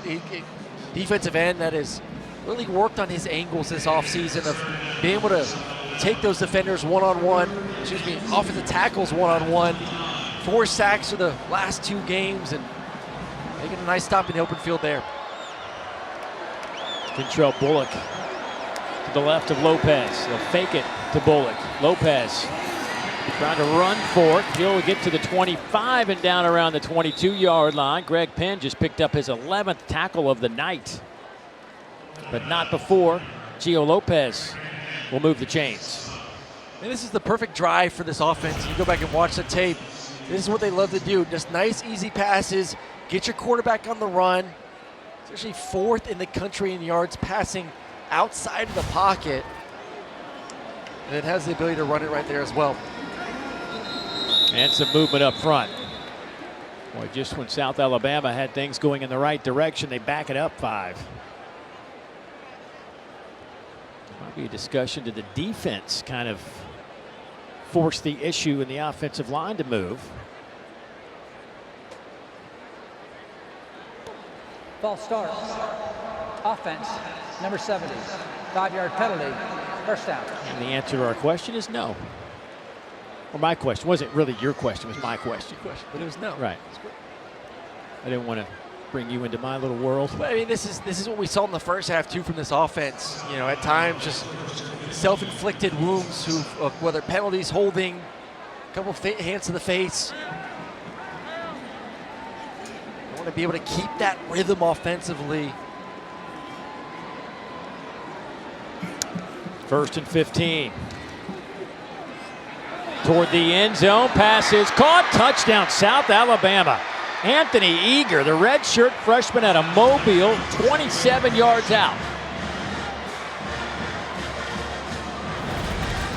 Kentrell Bullock in the backside is able to pick the corner blitz up, and then it's just a one-on-one inside fade, one of the most popular routes now in all of college football. And does a tremendous job with stepping on the toes of the defender. Doesn't allow him to get any hands on him, and then perfectly thrown ball up high to allow Eager to go up there and make the catch for a touchdown. And what a great drive to start things off for the Jaguars. Going after, up and good. So South Alabama takes the opening possession of the second half and marches it down the field, puts 7 on the board. LSU has the football when we come back. Check it. You're watching SEC football presented by T-Mobile 5G home internet. Down on the bayou, on the banks of the Mississippi River, inside Tiger Stadium, over 100,000. Actually, attendance tonight was at 102, 143. Many have headed home to go watch and listen to what you have to say. Lots of good stuff. The power that you bring. 35-10 though, South Alabama scores on their opening possession of the third quarter, and LSU will have their first possession of the second half. Let's go downstairs to Ashley. Well, guys, we saw the star freshman running back Hayden Durham kind of limp off the field right before the half. His left shoe was off. He is back out here. You can see him right there. His shoes are on, obviously no helmet. I'm being told, though, it is a left foot injury, and it's unlikely that he's going to return at all in this second half. Yeah, I think it's probably a cautious maneuver, as coming up down the road for this LSU football team, it is nothing but SEC games the rest of the way out. Nussmeier with a solid first half, one bad throw. Ended up at an interception. This is a good throw out to Xavion Thomas, and he'll have it out over the 40 to the 41. First down after the 16-yard gain. And that's the part of this game that I love from Garrett Nussmeier. It's not just the down the field pass and the seam balls, the go balls, but in that RPO world, the quickness and almost turning to like a middle infielder to be able to get the ball out on time to your receivers.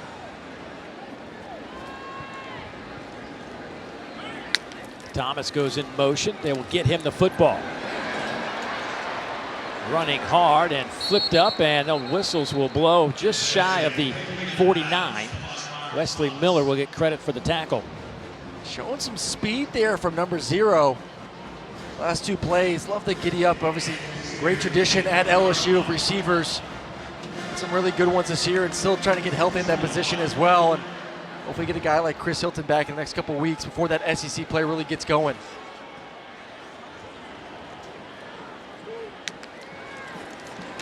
Pressure comes. Tigers pick it up, swing it outside to Taylor. He'll have the reception and a first down for LSU inside South Alabama territory. At the 47, Blaine Myrick out there along with Jordan Scruggs. What a luxury to have not just all these great receivers on the outside, offensive tackles. I'm not trying to sound too jealous up here, but then you throw on top one of the premier tight ends in all of college football, and Mason Taylor has just been tremendous during his career here at LSU. That one is dropped. We're going to say incomplete. Thomas couldn't hang on to it. Go back to Mason Taylor for a moment. I mean, he leads the country among all tight ends with 25 receptions. Nicely thrown football right there. Got to be able to reel it in, and nice punch out there from Fortenberry, number 19. Yeah, going back to that tight end though, and he's got big size too, 6'5", 255. Go on top of it. Second down and 10. With some nice blocking on the perimeter, frees up Josh Williams. He's inside the 25-yard line. Darius McKenzie bumps him out of bounds. We continue to talk about Mason Taylor. Let's show him some more love. 101 on the outside, need perimeter blocking for big plays down the field. You see number 86 locked up, along with some receivers as well. Number 4, C.J. Daniels.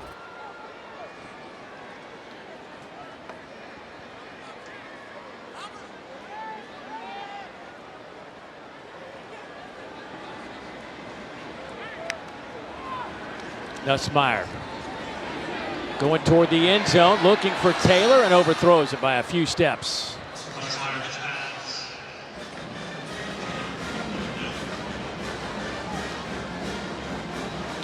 There's a look at offensive coordinator Joe Sloan. Interesting talking to him about some of the things Brian Kelly called plays for 25 years. Yeah.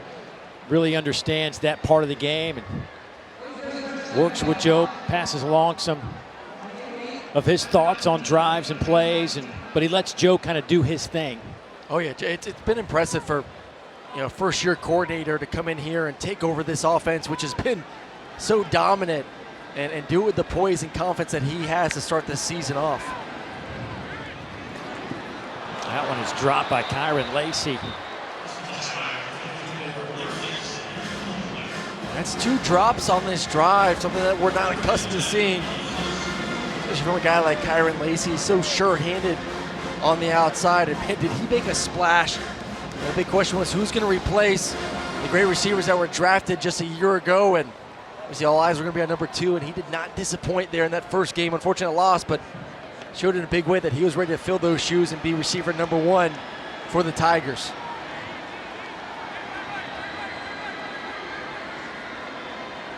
Nussmeier checking off the line of scrimmage on 3rd down and 10. Over the middle, and that one is picked off. South Alabama has their 2nd interception of the game. Jaden Voisin. That ball was tipped. He was able to catch it and hang on to it. So 2 interceptions tonight and a 22-yard return, and South Alabama will have the football again. A little bit too greedy here. The freshman undercuts it on the outside, Fortenberry. And then another turnover for the Tigers.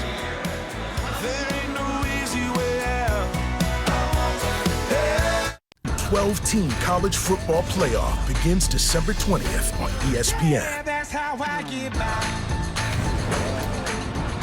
Well, after that interception, Brian Kelly having a little chat with his quarterback, Mr. Nussmeier. And I think you used a good word before we went to break. You said you thought maybe Nussmeier got a little greedy. Yeah, you start getting confidence, especially in a game like this where you're up big and you start thinking that you're a little bit too much like Superman. Nothing bad's going to happen, and force that one there, but really good defensive play on the back end. Lopez gets the pass off. Another nice gain for South Alabama as Anthony Eager picks up the 1st down and a 16-yard gain. Let's go down to Ashley. Guys, Gio Lopez really battling tonight, showing his versatility, but believe it or not, I talked to Gio this week, and being a quarterback, football in general, was not always the dream for him. In fact, it was far from it. He actually grew up wanting to be a drag racer. His entire family is from Miami.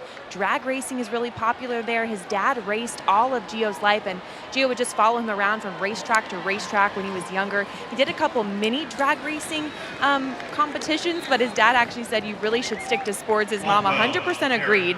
And then when they moved to Alabama, that's when things really progressed in that direction for Gio. He played baseball and football, and after an injury on the mound, he fully focused on football, and it clearly has paid off. But just so you know, big drag racer in his spare time. You can see him right there, 5-year-old Gio. That is awesome. Gio has been burning some rubber around college football until today. Maybe he can get something going here in the second half as he connects again on a deep throw to Anthony Eager. Boy, a different Jaguar offense here in the 3rd quarter than we saw in the 1st half. Well, it's that one-on-one inside fade once again. It was an absolute dime of a throw up and over. Eager stepping on the toes of the defender once again, creating the separation needed for the quarterback to confidently throw the football down the field. 1st and goal from the 9-yard line.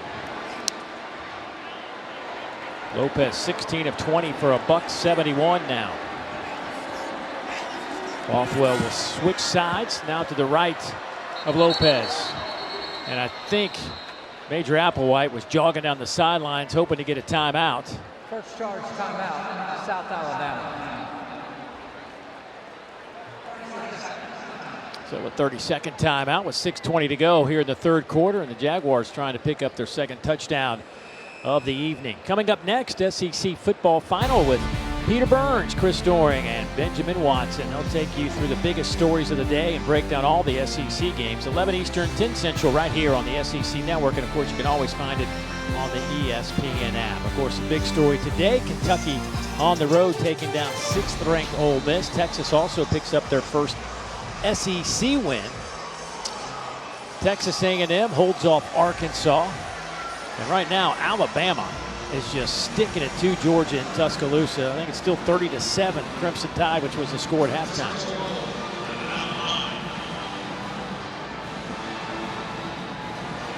So after the timeout, South Alabama, 1st and goal.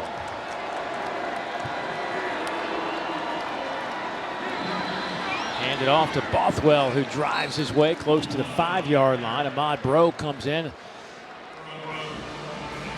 We'll get credit for that stop, but there's a look at the young man, the true freshman, Fluff Bothwell.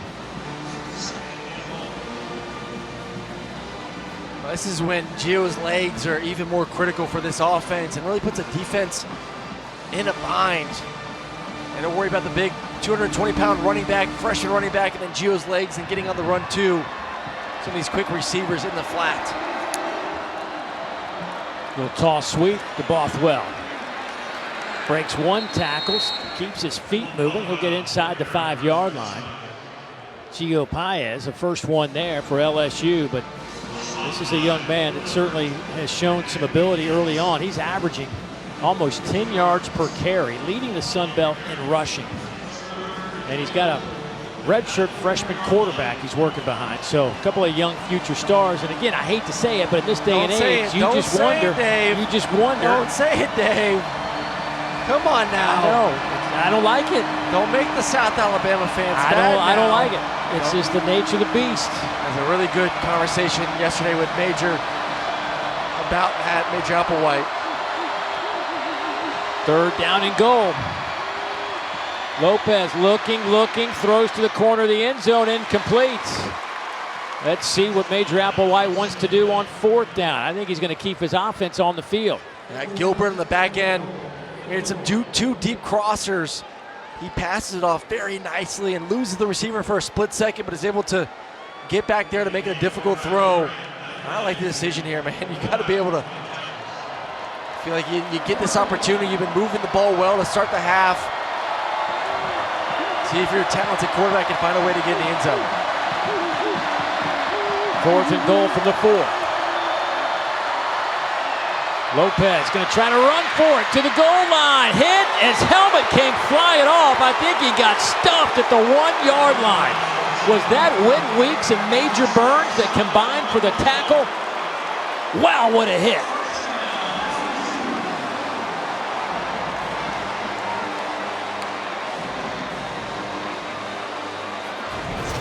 That's a big time play from Major Burns. Whit Weeks, we got to play at the goal line. You ain't getting in. Great stop from LSU's defense.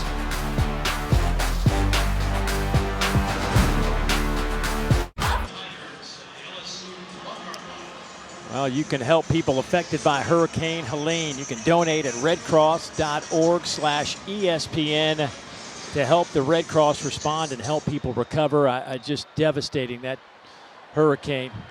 The amount of land that it affected from the coastline all the way up through Atlanta and then into North Carolina. Asheville was just crushed. I know Boone, North Carolina, some of the pictures where I live, if you watch Fox News or Good Morning America Friday morning, they were set up basically in my front yard. Luckily, our house was up a little high, but our neighbors they're not going to be getting in their houses anytime soon. Just an awful, awful storm. Mother Nature can be brutal at times, for sure. So be sure to help some folks out at redcross.org/ESPN. Catch is made there by Kyron Lacey. Kyron Lacey better hold on to these here in the second half if he's dropped a couple here. Yeah, tonight. You said it before after the last possession, Dave. Just a really sloppy few plays. He had 2 drops on the outside. Interception from Garrett Nussmeier, just very uncharacteristic, and a little bit of a slow start from LSU coming out. Really a better second half team than first half team, and not been a good third quarter.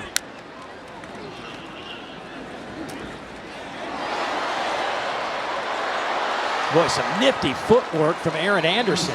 He'll have the first down out to the 34-yard line. Wesley Miller drags him down, but not before 14 more yards. These are the athletes they have. Look at the catch and turn. And then the swiftness to get around the defender. A bootleg here for Nussmeier. Flag comes out on the far side of the field. That one is incomplete.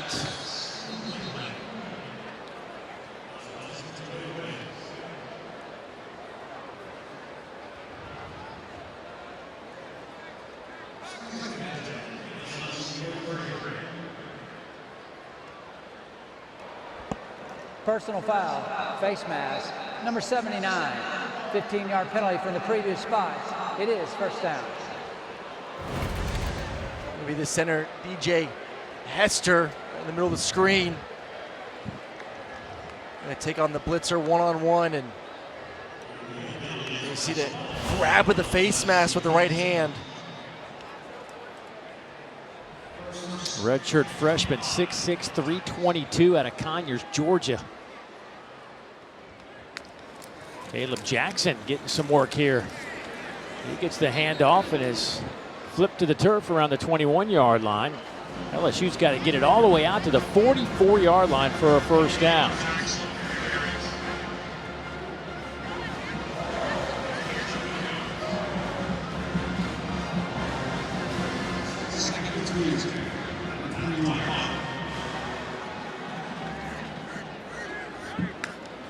Here's some heat coming from South Alabama. Nussmeier sees it, throws across the middle. Anderson has it and can't stay on his feet. He'll be a yard shy of the original line of scrimmage. Marion Fortenberry able to trip him up. I've been really impressed with Fortenberry. Last possession was able to tip the ball up for the interception. Had some one-on-one contested plays down the field as well. Just a true freshman that this coaching staff was really pleasantly surprised with how well he looked in camp, and a couple injuries and was forced into the starting position. Has not disappointed. They're taking a #1 role on the outside as a true freshman. Third down, Nussmeier. Over the middle, wide open is Kyron Lacey. First down, LSU at the 46. That's a gain of 15.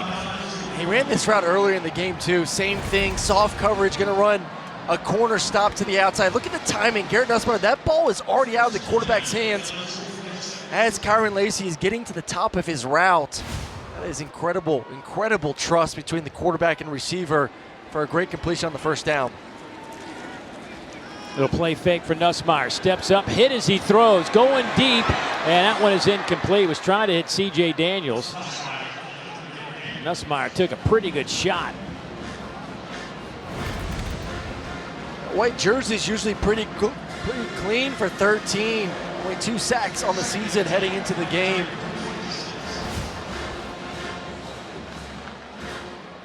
Does a good job standing there, at least giving his receiver an opportunity down the field. If he had a split second longer, the deep cross was coming wide open.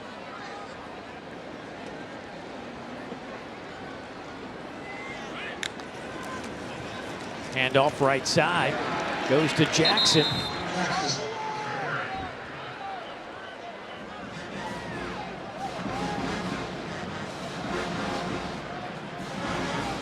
Josh Williams will check back in the game for Jackson.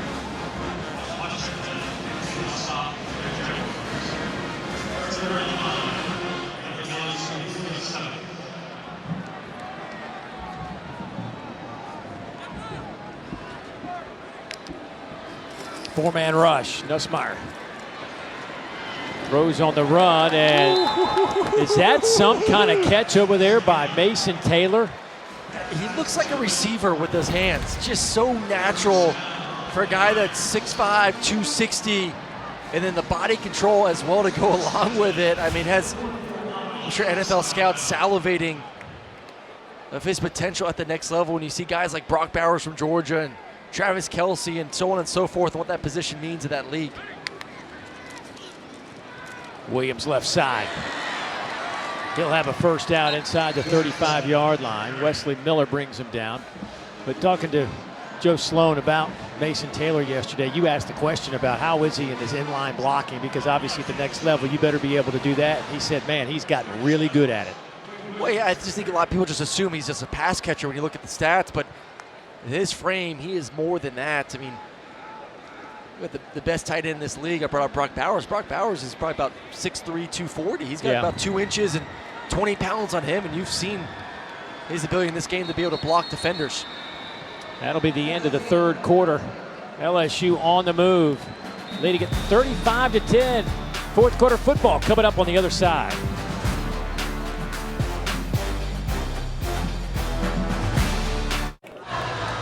You're watching SEC football presented by T-Mobile 5G Home Internet.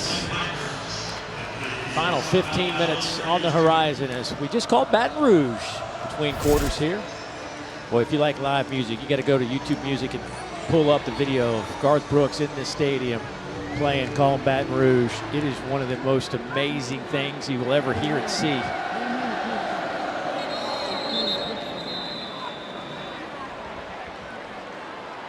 Illegal snaps, offense, number 79, 5-yard penalty. It is first down. By the way, I can't go on any longer without commenting on Morgan Wallen had 2 concerts at Neyland Stadium last weekend. 160,000 people showed up for those 2 concerts. And the second night, watching Peyton Manning walk out to the stage with him in full Tennessee uniform was priceless. Pads and all of it. Helmet, the whole deal. Nice. It was awesome. You know about a team that had a red-hot start to the season? That is the Tennessee Volunteers. 1st and 15. Nussmeier to throw over the middle. Pass is caught inside the 5-yard line. Goes Kyron Lacey. It'll be 1st and goal LSU after the 34-yard gain. Garrett got me on that one. I thought he handed that football off. Puts into the belly. He does a little fadeaway too. Buys some time to allow the receiver to go on that seam route over the top, and then perfectly thrown football once again to his main man, Kyron Lacey on the outside. But man, he got me. I was watching the running back, Dave. I thought he handed the football off. Nussmeier up over 400 yards passing, 24 of 36 for 403 and a couple of touchdowns, but 2 interceptions tonight. Mike 28. Off the right side, and Mike 28 works as they hand it off to 18, Josh Williams.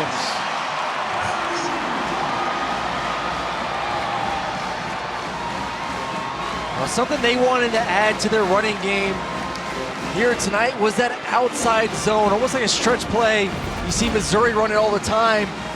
Not in the A gap, not the B gap, but get to the C gap, stretch it, find the hole.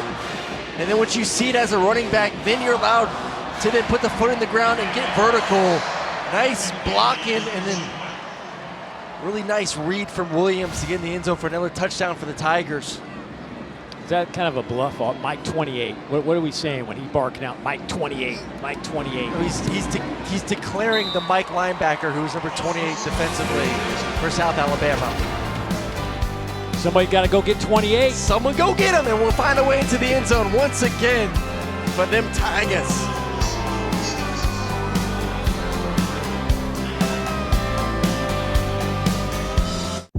Well, the 6th-year senior Josh Williams with the touchdown run, his 3rd of the season. Josh has already picked up a couple degrees, has a degree in marketing, also picked up his MBA. It's a guy that has taken advantage of the free education. Well, he is all about being an LSU Tiger, that is for sure. Gonna count on him without John Emery available with the knee injury. That one sails into the end zone. LSU also going without Harold Perkins for the remainder of the year. Got injured last week, but boy, this guy came on as one of the top players in America. And his freshman season had 7.5 sacks, a couple of forced fumbles, and an interception. Busted onto the scene, and then it became kind of a question of where do we play and how do we use him? And of course, this year, his junior season, injured last week against UCLA and is done for the season, which I guess when you talk to the coaches, yeah, it's a big loss, but they feel like even though the numbers are down at linebacker between Greg Penn, Whit Weeks, West Weeks, and maybe some things they can do on the back end, bringing up some safeties and stuff, that they can fill that void. I don't know if you can fill the void of Harold Perkins. He is an absolute stud. You can try as much as you can, but he's an absolute difference maker out there in the football field. And I mean, Forty's doing a heck of a job right now making plays in this game, but Harold Perkins is someone that you watch the film, you have to circle week in and week out. And I get it. It's been an interesting year and a half. Watch Whit right here, 40 yards downfield. I love 40. I have nothing against 40. 40's a killer. 40's a NFL linebacker. I'm just saying, Harold Perkins, what he can do as a linebacker, defensive end, star position. The movement up front. He's been a real enigma, though, Perkins. It's weird. I mean, the whole thing is. False start. Offense, number 55. 5-yard penalty. It is 2nd down. He reminds me just the body size. So I played with a guy named Jarvis Jones, defensive end, who was an absolute nightmare coming off the edge. Should have been in New York for the Heisman ceremony, and built very similar in similar instincts and abilities to get after the quarterback. And I just would like to see him play more of that role a little bit over the past year and a half. I wonder if that was his last game in an LSU uniform last weekend. Here's Gio Lopez. Whit Weeks pushes him out of bounds. By the way, We talked about Whit Weeks a bunch tonight, but Greg Penn has had a heck of a game. He leads LSU with 14 stops. 7 of those have been solo. Major Burns has 8, Whit Weeks with 8. They have dominated the tackle department for LSU tonight. Well, I do think the one thing that the coach staff told us is, you know, Harrell is maybe not such a natural inside linebacker, so he doesn't see the game as well from that position as, say, a Whit Weeks does, but he makes up for it with athleticism, where a Whit Weeks, just it's so much more natural for him to play on the inside. Lopez, pocket collapses, and he will be dropped at the 19-yard line. Deshaun Womack and Whit Weeks. Look at number 40, one-on-one. Gonna go against the center and just beats him around the edge. And there is absolutely nowhere to go for Gio Lopez. You look up and 50's staring right at you, and then Womack comes up to finish the deal off. Thomas back at the 35 to return the punt. Line drive, tight spiral, returnable.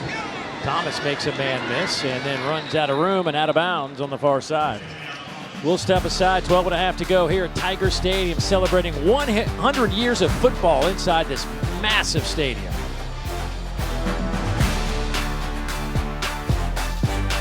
Check out. Let's take a look at Fansville, brought to you by Dr. Pepper. 102,143 fans came to the turnstiles tonight, and it is always a spectacle. Night football here in Tiger Stadium.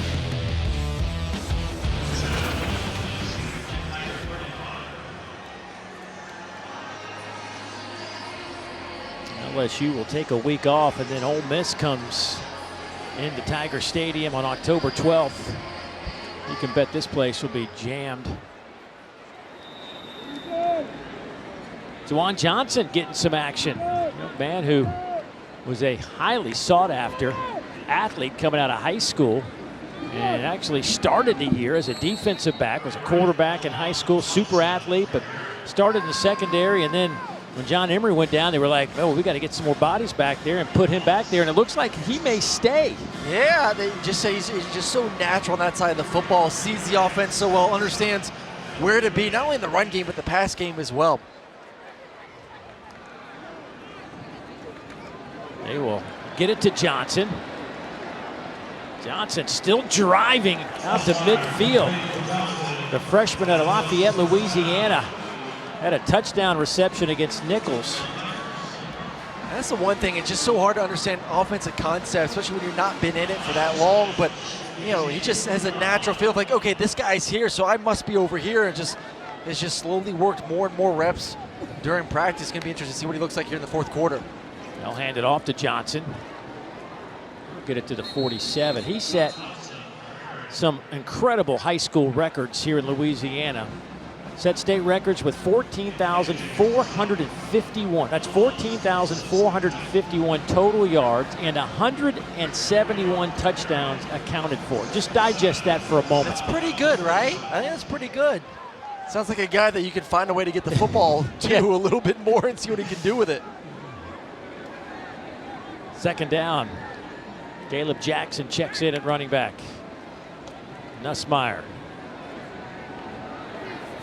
He will throw it away. Good coverage downfield by South Alabama. Ed Smith was putting some pressure on Nussmeier. Nussmeier 414 yards through the air.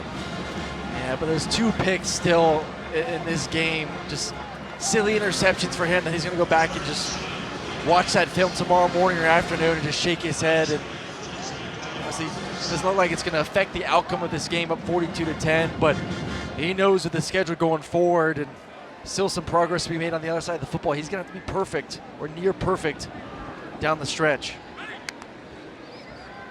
Little sidearm toss to Johnson, but covered well again by South Alabama.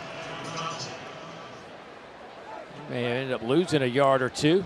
Yeah, loss of 4. And here comes the LSU punt team. Darius Webb out there making a nice play for the Jaguars.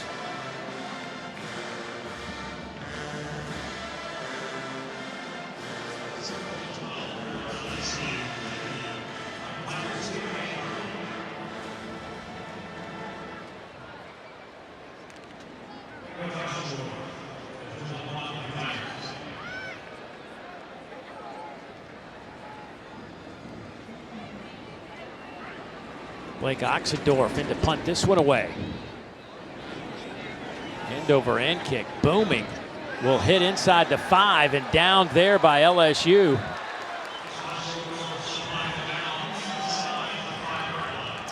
Well, here's our Week 6 SEC Network Saturday football lineup. We'll have a command center presentation of number 11 Missouri and number 24 Texas A&M. Tigers off this week.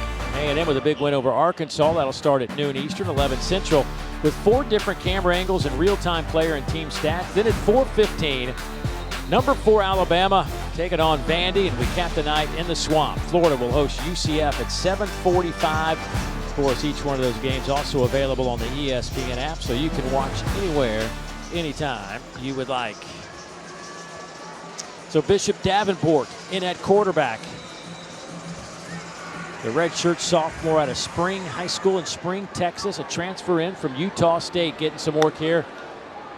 The nicest way to start the game. Backed up inside the 5, gets the handoff to P.J. Martin, who gets it out to the 9-yard line. A little breathing room now for South Alabama. And Bishop Davenport, you see his numbers on the year. 23 of 37, 226. I mean, you look back at the starters for this offense and you watch the film for the start of the season from Gio to Bothwell. Obviously, this team has aspirations to be competitive in the Sun Belt, and saw some good stuff from their starters tonight, even though there's only 10 points on the board, and should be excited for a bright future the rest of the way. First down run there from P.J. Martin, brought down by another freshman getting some work on the defensive side. Xavier Atkins, the true freshman out of Houston, Texas, with the tackle. LSU's got some impressive freshmen that have played to start the season, haven't been able to call out Dominic McKinley, the 5-star defensive tackle who made his first sack of his career last week, 5-star recruit. Like, when he's fully healthy, he's going to be an absolute terror this year and going forward.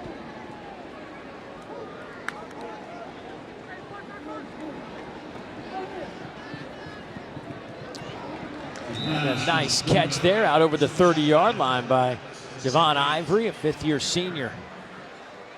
The transfer, he came in from Memphis, gain of 17. Really nice throw and read, going from 1 to 2, a little bit behind, but nice accurate throw behind. I mean, like throwing behind your body. Somewhat of a no-no for a quarterback unless the receiver is wide open, and he was there to get the completion for another first down.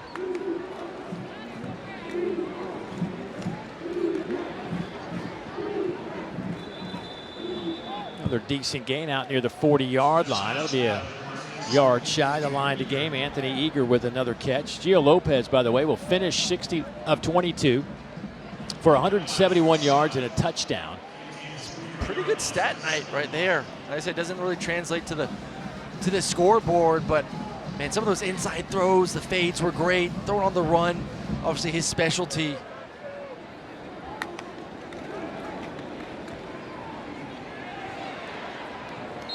Not much that Bishop Davenport could do, being chased there by Greg Penn III.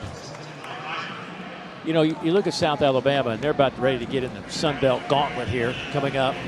After this one, they're at Arkansas State, and they get Troy, ULM, Georgia Southern, Louisiana. All those are conference games the rest of the way out. But I think there's enough here. If they can kind of shore up some things on that defensive side, I think offensively this is a team that can. It was a young defense, too, for South Alabama. 9 new starters to start the season off. And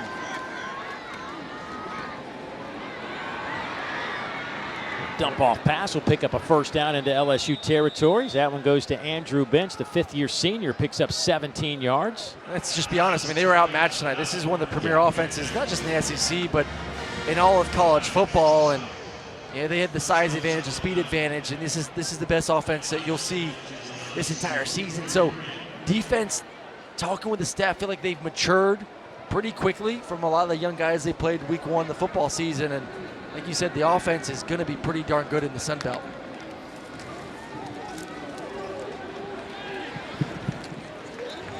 Bishop Davenport's arm was hit as he let the pass go, incomplete. Deshaun Womack got in there to cause the havoc. I've already shown it worked pretty good on the road at App State. They won that one 48-14 last week.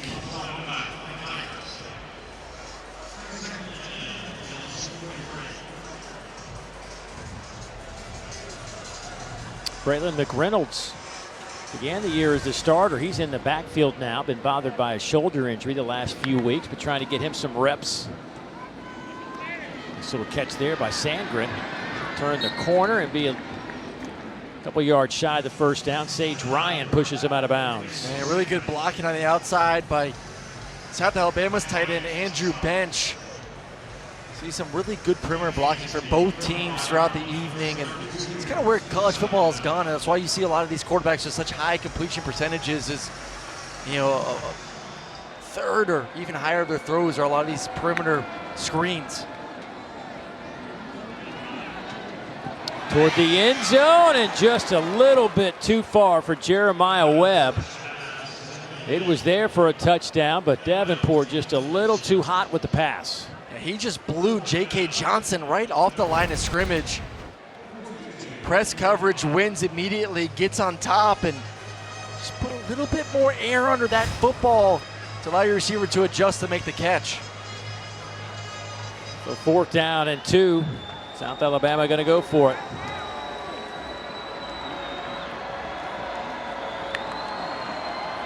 Four-man rush over the middle and behind the intended receiver, Anthony Eager. And that'll be a turnover on downs with 6:38 to play in this one.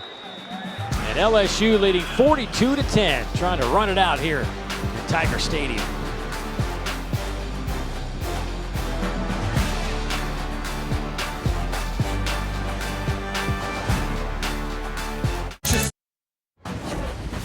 SEC Saturday Night is presented by T-Mobile 5G Home Internet. Get internet how you want it.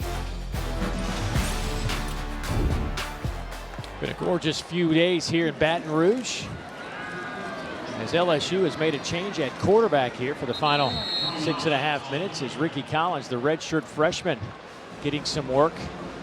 Young athletic quarterback. Of course, spent last year in that quarterback room with Jaden Daniels and Garrett Nussmeier as a true freshman. Came out of high school, rated as one of the top 10 players in the state of Louisiana.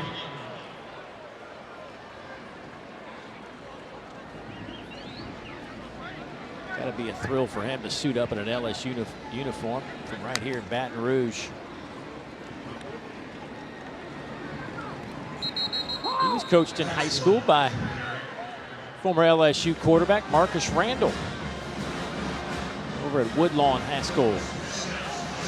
Always valuable opportunities here for all these young guys, receivers, offensive linemen, quarterbacks, and one thing to get reps in practice, but to get real reps in a game, to check out the film, make those corrections during the week. And he said, man, strap on the uniform and actually go out there and play some meaningful snaps.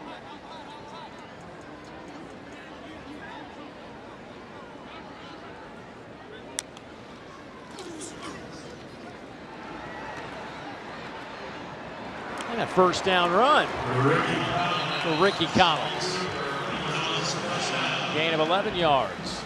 Ricky saw right there, soft linebackers, everyone dropping back into coverage about 10, 12 yards in depth, and said, "Know what, let me get out of here and go get the first down with my legs." And the energy at the end of that run to keep his balance and fight to get the first down.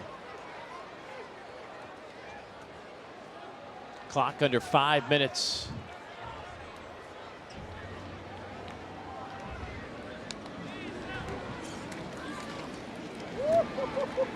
Inside handoff into South Alabama territory. Talking about Marcus Randall, who coached Ricky Collins in high school. Part of one of the greatest plays in college football history, the Bluegrass Miracle heave to Devery Henderson back in Lexington. We were just in Lexington last week talking about that play, watching some Jared Lorenzen highlights, just kind of flashing back to all that.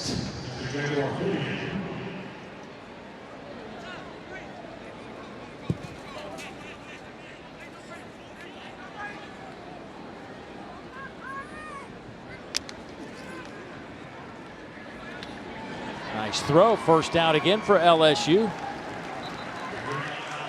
Collins zips that one in there to Javen Nicholas.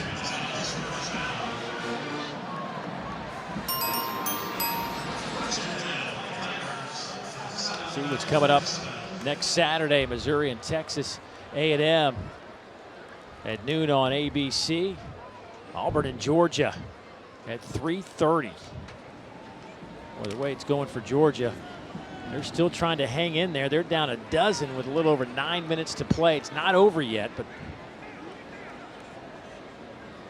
they have not quit in Tuscaloosa. Collins dumps it off to the tight end. Pimpton. They like their tight ends behind Mason Taylor on this roster, man. They're all big, physical, good catchers, and Pimpton goes up. And luckily does not land in any too awkward situation, but Trey'Dez Green as well at 6'7", 245. Mason Taylor 6'5", 255, and then Pimpton 6'6", 242. Really nice targets, athletic targets. Create some fun matchups with against linebackers and safeties.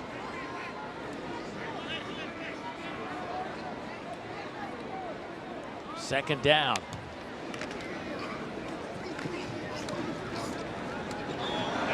Some nifty footwork there from Caleb Jackson to stay on his feet and pick up the first down.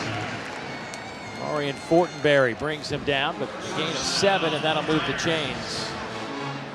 LSU put up 35 in the first half. South Alabama's hung around at 7-7 here in the second half. Caleb Jackson, good forward quarterback, especially behind this offensive line. 6 foot, 235, powerful, big guy. So we will hit the 2-minute timeouts. Good day to be a Tiger, looking for their 4th win in a row on an SEC Saturday night.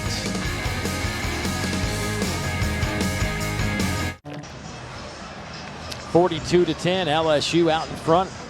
Tigers trying to close this one out. Looking at a 1st down and 10. Ricky Collins getting some work. Juwan Johnson getting some work in that LSU backfield. They'll hand it to Johnson. He'll drive to the 20-yard line. The clock will continue to move. So your take on LSU? I mean, this will be their 4th win in a row, and now things get real serious after the off week. Yep. They get some time off, and then LSU's here.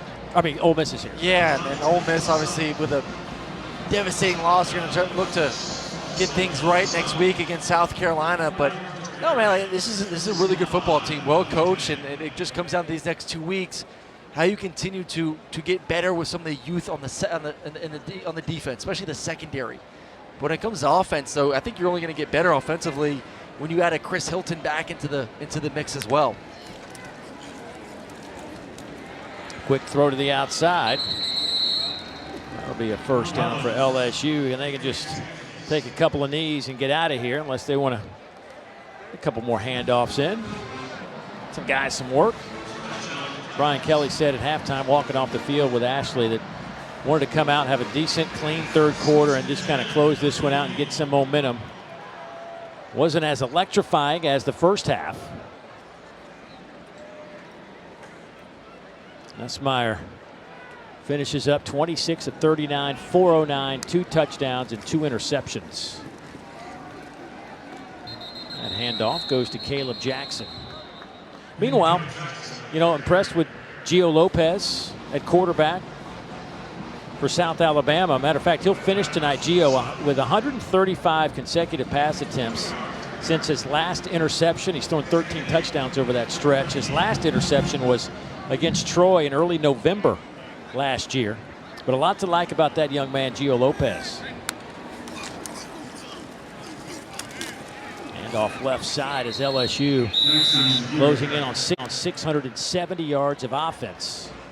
They had 3 games last year where they went over 600 yards. They had a high of 701 against Florida.